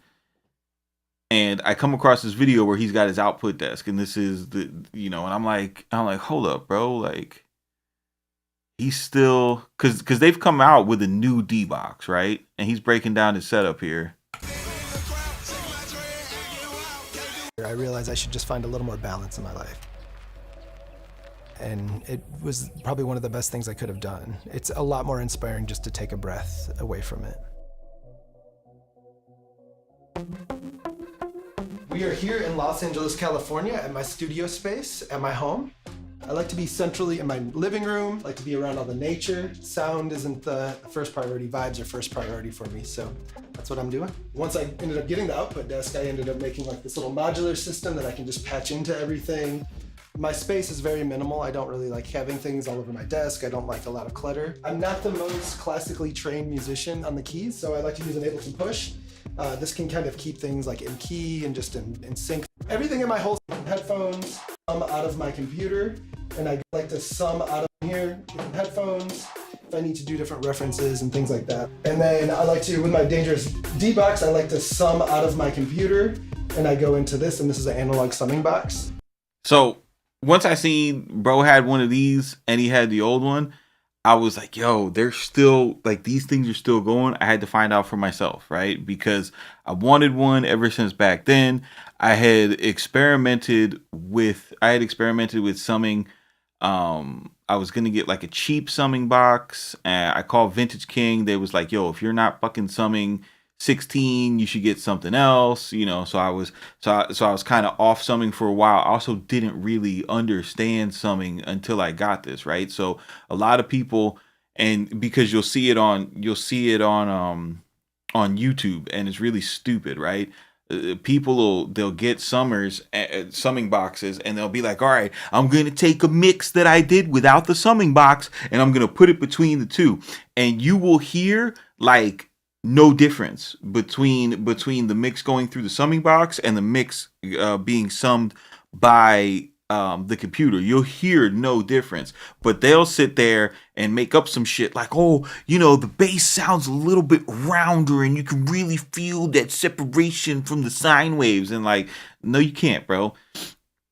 It's because the summing box, unless they're colored, which most of them are not, and this is what people don't understand, about these summing boxes, because you cannot demonstrate what a D box does on like remotely. You have to be sitting in front of the speakers, right? Um, things sound different to your speakers coming out of here. The sound stage is different. But if you've never heard a sound stage through a summing box, you don't even have a comparison for that. You know what I'm saying? You don't even have, from your understanding of separation. Yes, it's that. You feel like you have more control over the music. You everything feels a little bit more 3D, right? So what happens is I do the same thing. I go out of my because I found out about him, right? And then I went and I started looking around. I go to D-Box.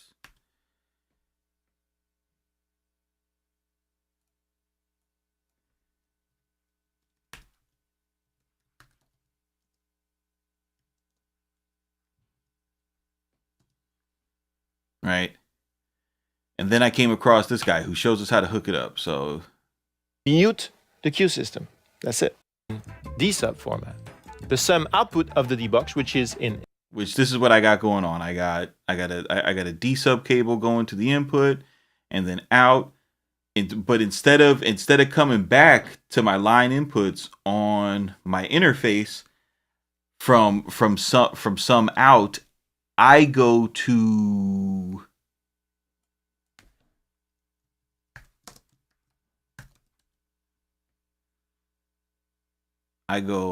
this guy. I go to the SSL Fusion, right? And then after I go to the SSL Fusion,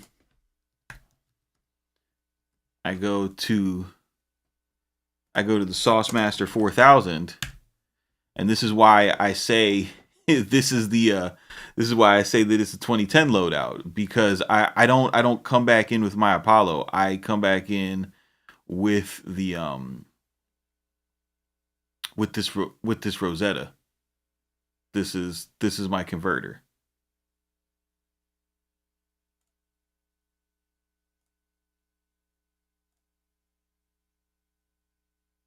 Oh wow, look at that.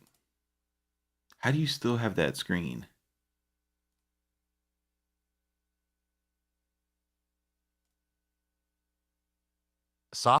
And the reason why I like this is because this is like a cheap this is like a cheap Burl solution, right? So like you got these awesome like Burl converters that have like an analog stage before it goes back into digital, into your DAW, and you could do the same kind. Not exactly the same, but you could kind of drive it, because all of the Apogee interfaces at this time had this technology, right, called soft limit. Let's look at it. Soft limit is an Apogee technology first introduced in 1992 on Apogee's AD500 converter, and is still available on Duet, Quartet, Ensemble, and Symphony IO. This superior analog design prevents the digital clipping that causes distortion by instantaneously rounding off transient peaks before they hit the analog to digital converter. You heard what he said? Digital converter. Analog to digital converter. This is distortion by instantaneously rounding off transient peaks before they hit the analog to digital converter. So I've got going out, there's a drive stage in my Fusion that I could do saturation in, and then coming back in, I can drive the smart limit stage of the Rosetta, and it's gonna have a soft clipper, right? And that's gonna add like more hair and vibes to the signal.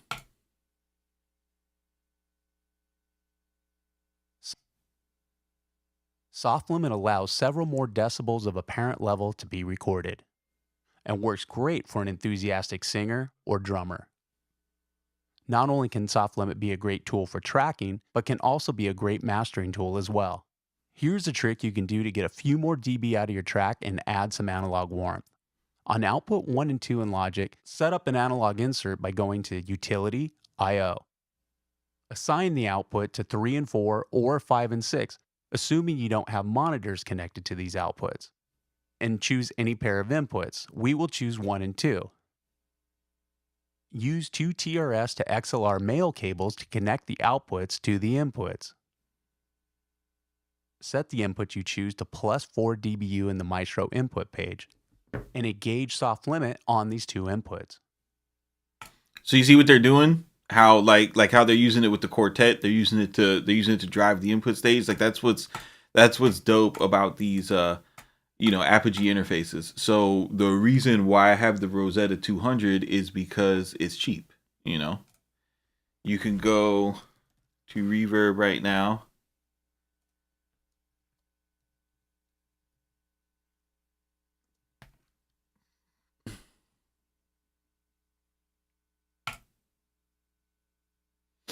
$350.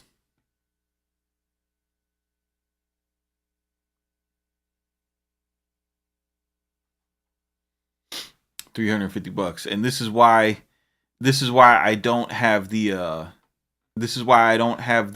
Zulu in my 2-bus chain anymore, because while the Zulu this is why I step away.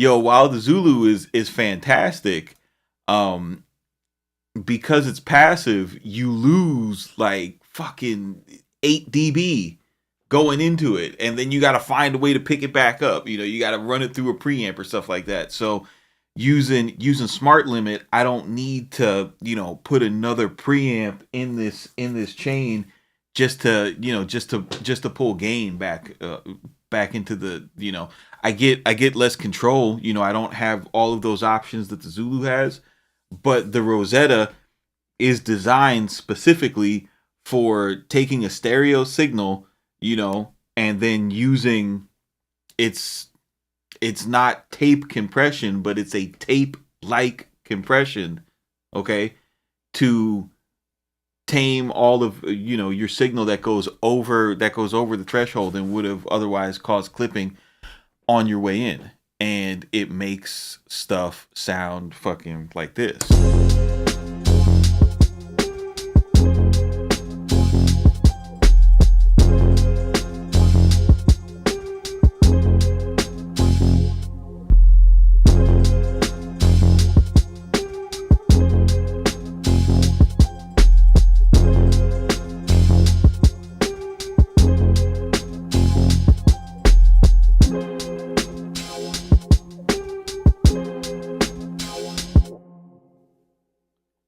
Is the 6 still in the chain? No, bro. As a matter of fact,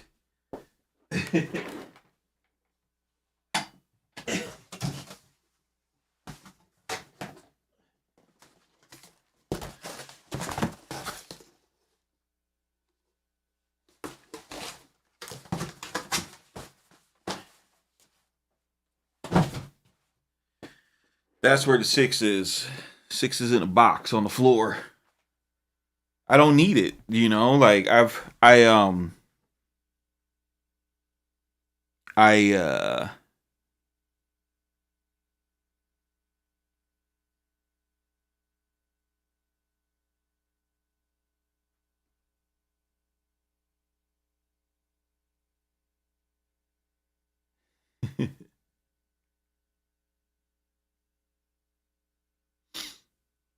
I switch up too much, so I need updates. Yeah, I think what the whole thing about switching up is finding what you like. You know what I mean?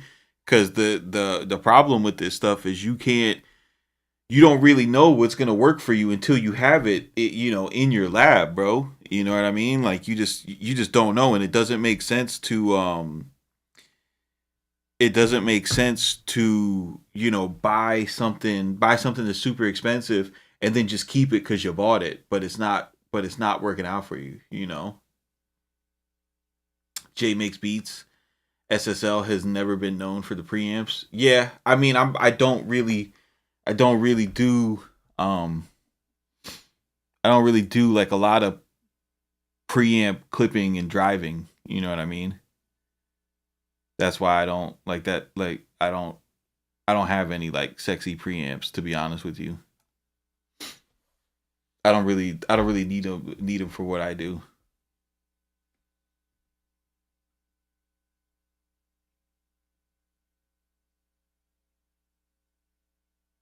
Yeah, no problem, Stone Wallace. Ugh.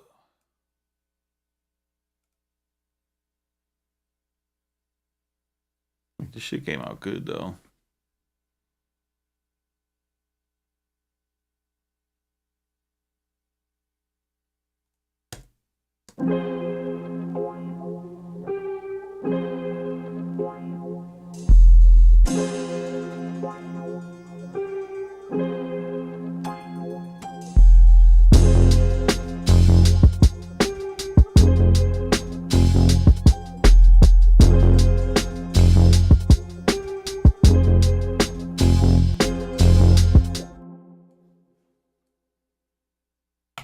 Are those all Beat Butcher's drums?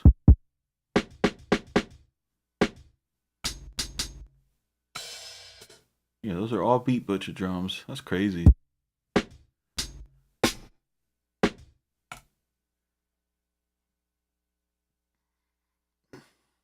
I remember hearing the SSL Plus with CMP, Amanda. Yeah, no, listen, that Bus Plus compressor, like that shit is legit like one of those pieces of gear that they talk about that is like will give you that last 10%. You know what I mean? Like we all get to 90%, but there's like that last 10% that you go to the studio for. That is one of those boxes. That's a last 10% box. It's such a fucking special piece of gear. You know what I mean? Like maybe in a couple years somebody gets caught slipping, they let it go for $1,600, I'll grab it. But I can't have no $3,000 compressor looking at me in the face. You know what I mean? To stream the slaps on YouTube. You know what I mean? It's like that shit just don't make sense, you know. I'm glad but I'm glad I tried it because it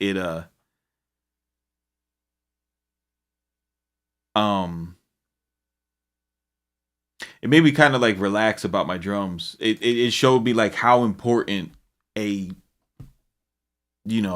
compressor like that is to getting that sound, instead of sitting here like, oh, what do I gotta do? I just know like I gotta run my shit through one of those,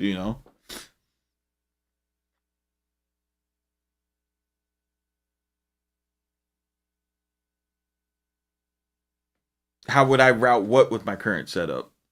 I would route it the same way that I routed it with the Bus Plus, bro. You just the SSL has an insert circuit. You know?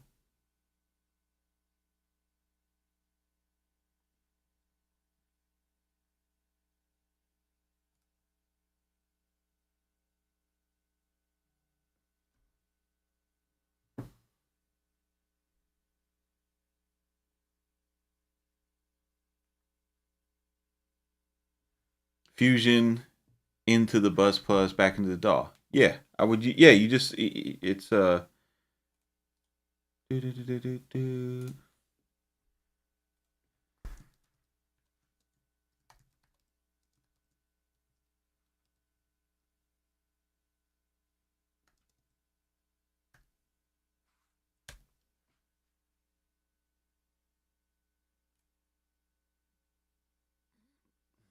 where is it?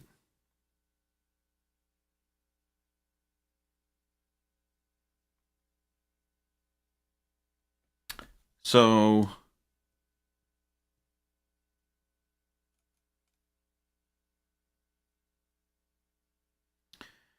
the way it goes is there's two there's two XLR inputs and outputs on the back of the SSL Fusion that say insert, right?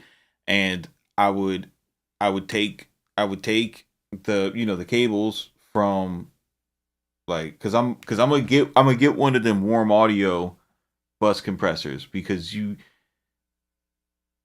I don't need an SSL bus compressor. I can get it in with the clone, bro. Especially the warm audio clone. The warm audio clone is good. So, it would wind up going here. So you get the high pass filter, the Violet EQ, you know, the compressor, the high frequency compressor, I'm sorry, and then you'd have the bus compressor here, right? So then you do your bus compression, and then it goes out to the stereo wider, out to the transformer circuit, and then into the Rosetta.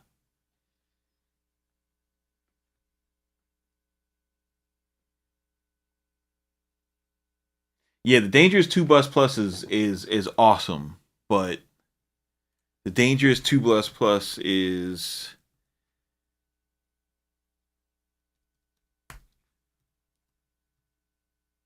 if you like,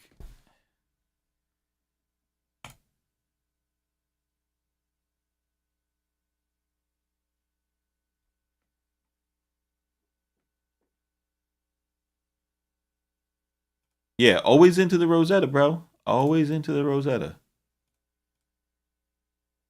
2 Plus Plus is dope because it's got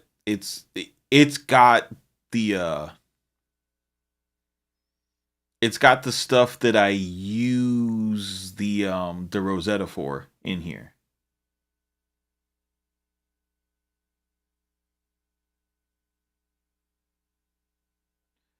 I was thinking you switched the Plus for the Rosetta and the D box. No, bro. I've been had the Rosetta. The Rosetta's old, and the D box I put in, and I just started using it because it's not, because so many people get like talking about analog summing wrong. I didn't make a big deal about it because I can't explain it to you guys anyway. Like, you have to be here and sit with it. And it was at a point where I just didn't feel like explaining what I had, you know, in my desk, because, you know, you're trying to experiment, you're trying to figure things out. You don't always need everything doesn't need an audience. You know what I'm saying? Everything don't need an audience.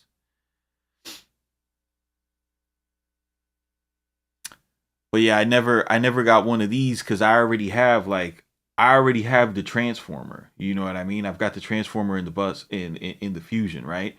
I've already got the soft clipper from the Rosetta. Like, I already have these things, so there's no reason to go out and spend like $2,000 when you know, like, all I needed was, you know, a D box.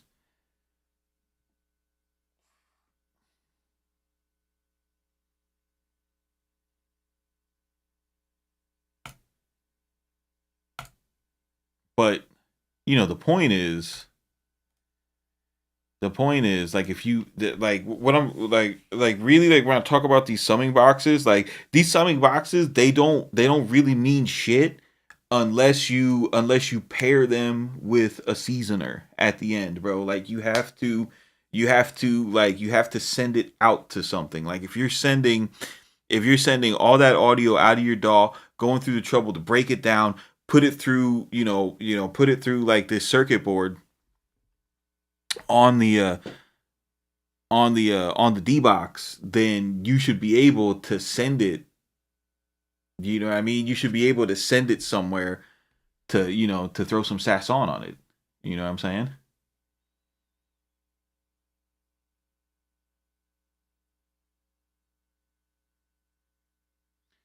Which the interface that I'm using an Apollo 8XP. I caught someone slipping. I don't know if I caught them slipping. They might have been hurting.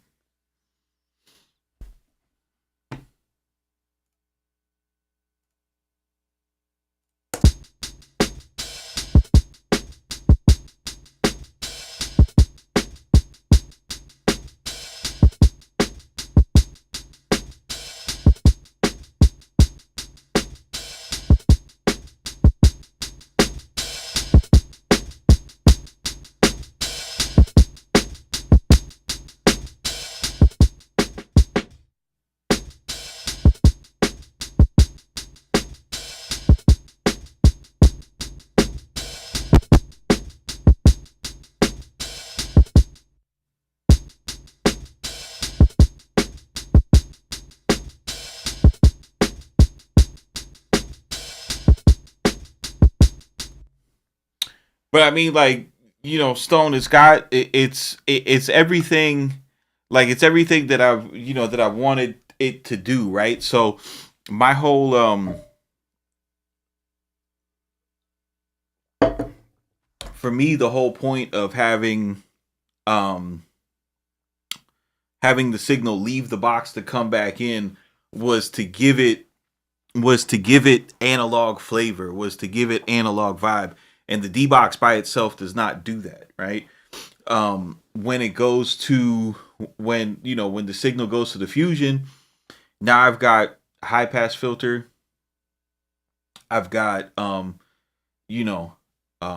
two bus EQ where I can where if the drums are like, if the kick isn't hitting enough, all I got to do is turn 90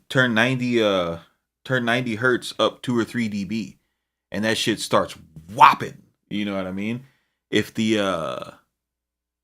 if the signal's a little too dark, I've got 8K. I've got a stereo EQ that I can do an 8K boost on, an SSL, an SSL 8K boost, that's the one you want. And then they give you the high frequency compressor, right? So you could run the old trick of, like, if you want to like super compress the highs, you know what I mean? Like crank the highs all the way up and then compress them like they used to do on the SSL consoles, which gave like guitars these like super weighty sounds. You got that, and then I've got the little stereo imager on here, and then the transformer stage to add it. So it's just having those little things at your fingertips is fucking awesome. And it all does something.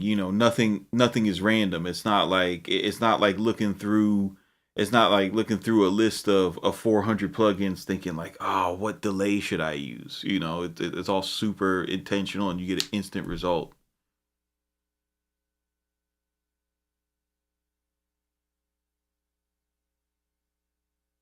How's the stereo imager on a Fusion? It's good, bro. It's like the only other one I have to compare it to is that Dwarmer one, and that Dwarmer one sucked. I did not like it.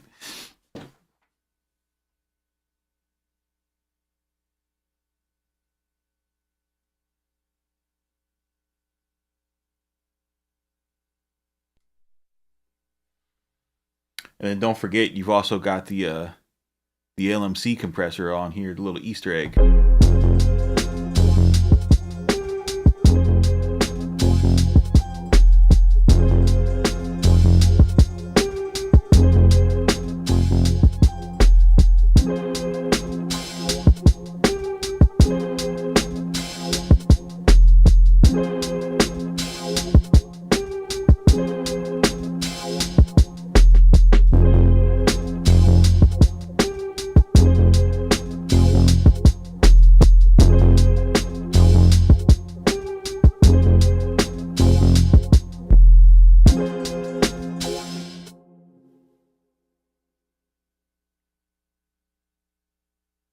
How is it comparable to the Bus Plus? How is what comparable to the Bus Plus?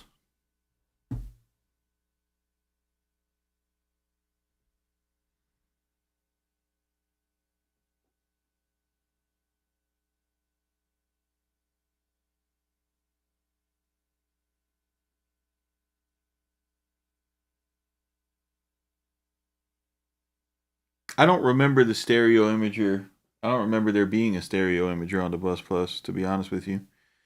The cool thing that was on the Bus Plus was the dynamic EQ.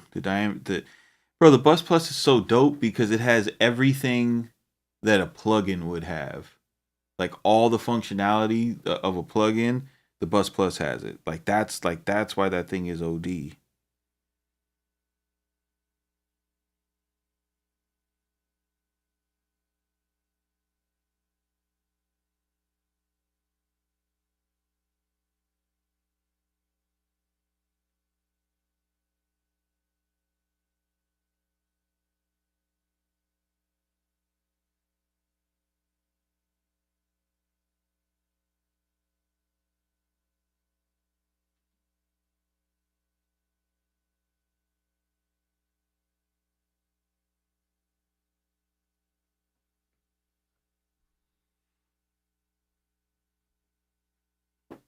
Bro, the 500 series, the 500 series G comp is expensive as shit, bro.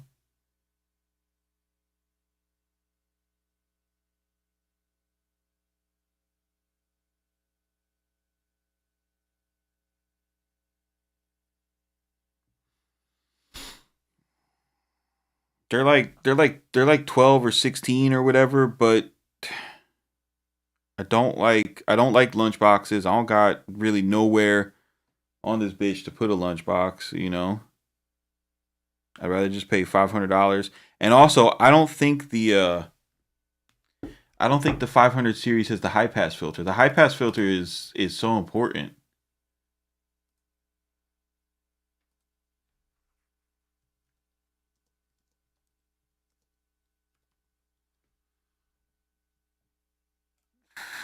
$1,300.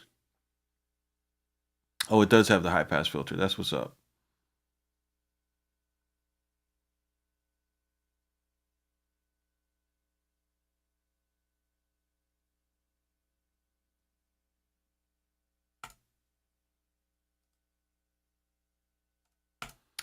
Yeah. I don't even have a chassis. I don't even know where my 500 chassis is right now. I thought I sold it. I did not.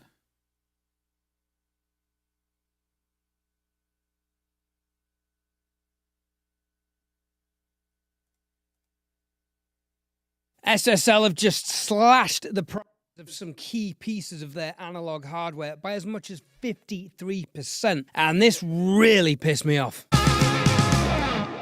Hi, Ed Thorne here. Solid State Logic have just dramatically reduced the price of their 500 series G-Bus compressor by almost £700 in the UK or $1,200 in the US. Their barely 2-year-old ultraviolet EQ has seen a huge drop of over £500 in the UK and $900 in the US. These are not promotional sales nor seasonal reductions, these are permanent changes. But why so drastic? I have a theory I'll discuss at the end of the video, but don't skip forward because it won't make sense without hearing these other more sinister theories. Is that new products will be coming out very soon, and I'd hazard a guess within 6 months, maybe even for the April. Wow. Really had to be astute to put that one together, Ed.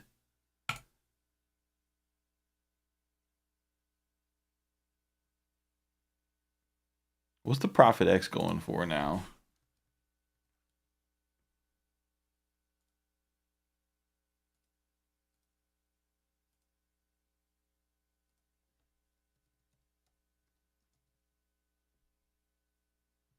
Okay, all right.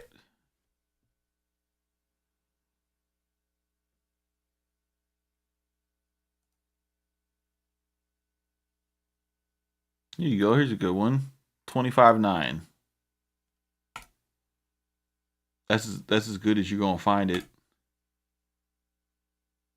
Oh, he scratched. Oh, and look, he kept the little screen protectors on there for you for the resale value. Oh, looks like he gigged with this one a little bit. My man's like to play. Oh, look at that. All packed up for you. All packed up for you. Looking good. Crane born chassis. No, I don't look at I don't look at 500 stuff. I don't really have any interest in it whatsoever.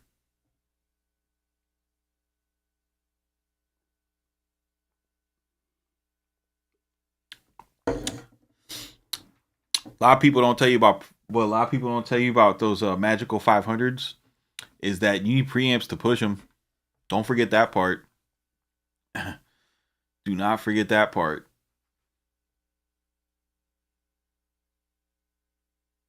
What did this guy do to his? Oh, that's cool.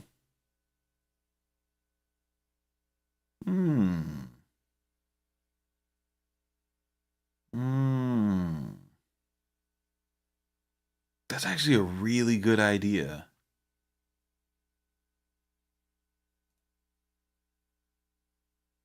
That's dope. It's got the dolly clock.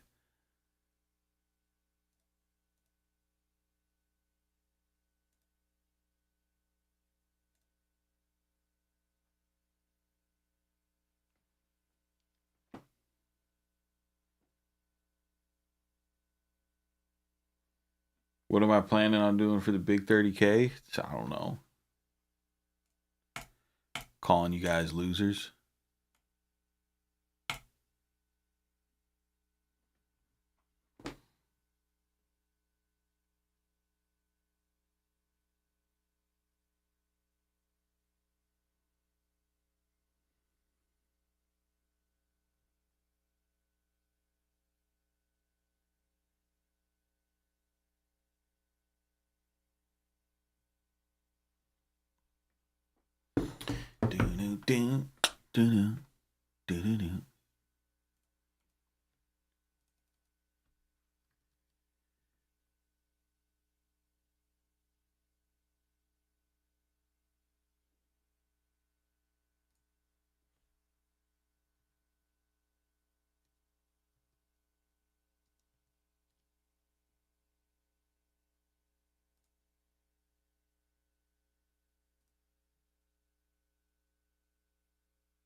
Hey, welcome to another cozy night here in the studio with me, Espen Croft. Yeah, another cozy night. You got a cozy night in the studio.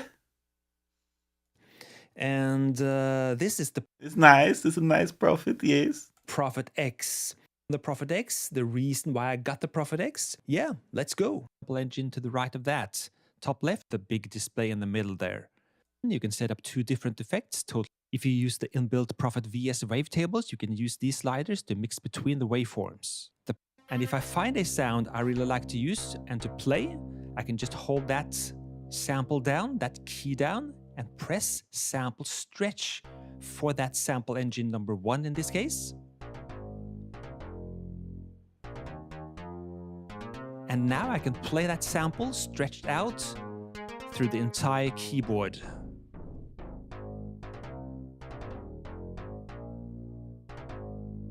Very fast, very efficient, I love it. And now I can save this as a program, a patch if I want to. Work out a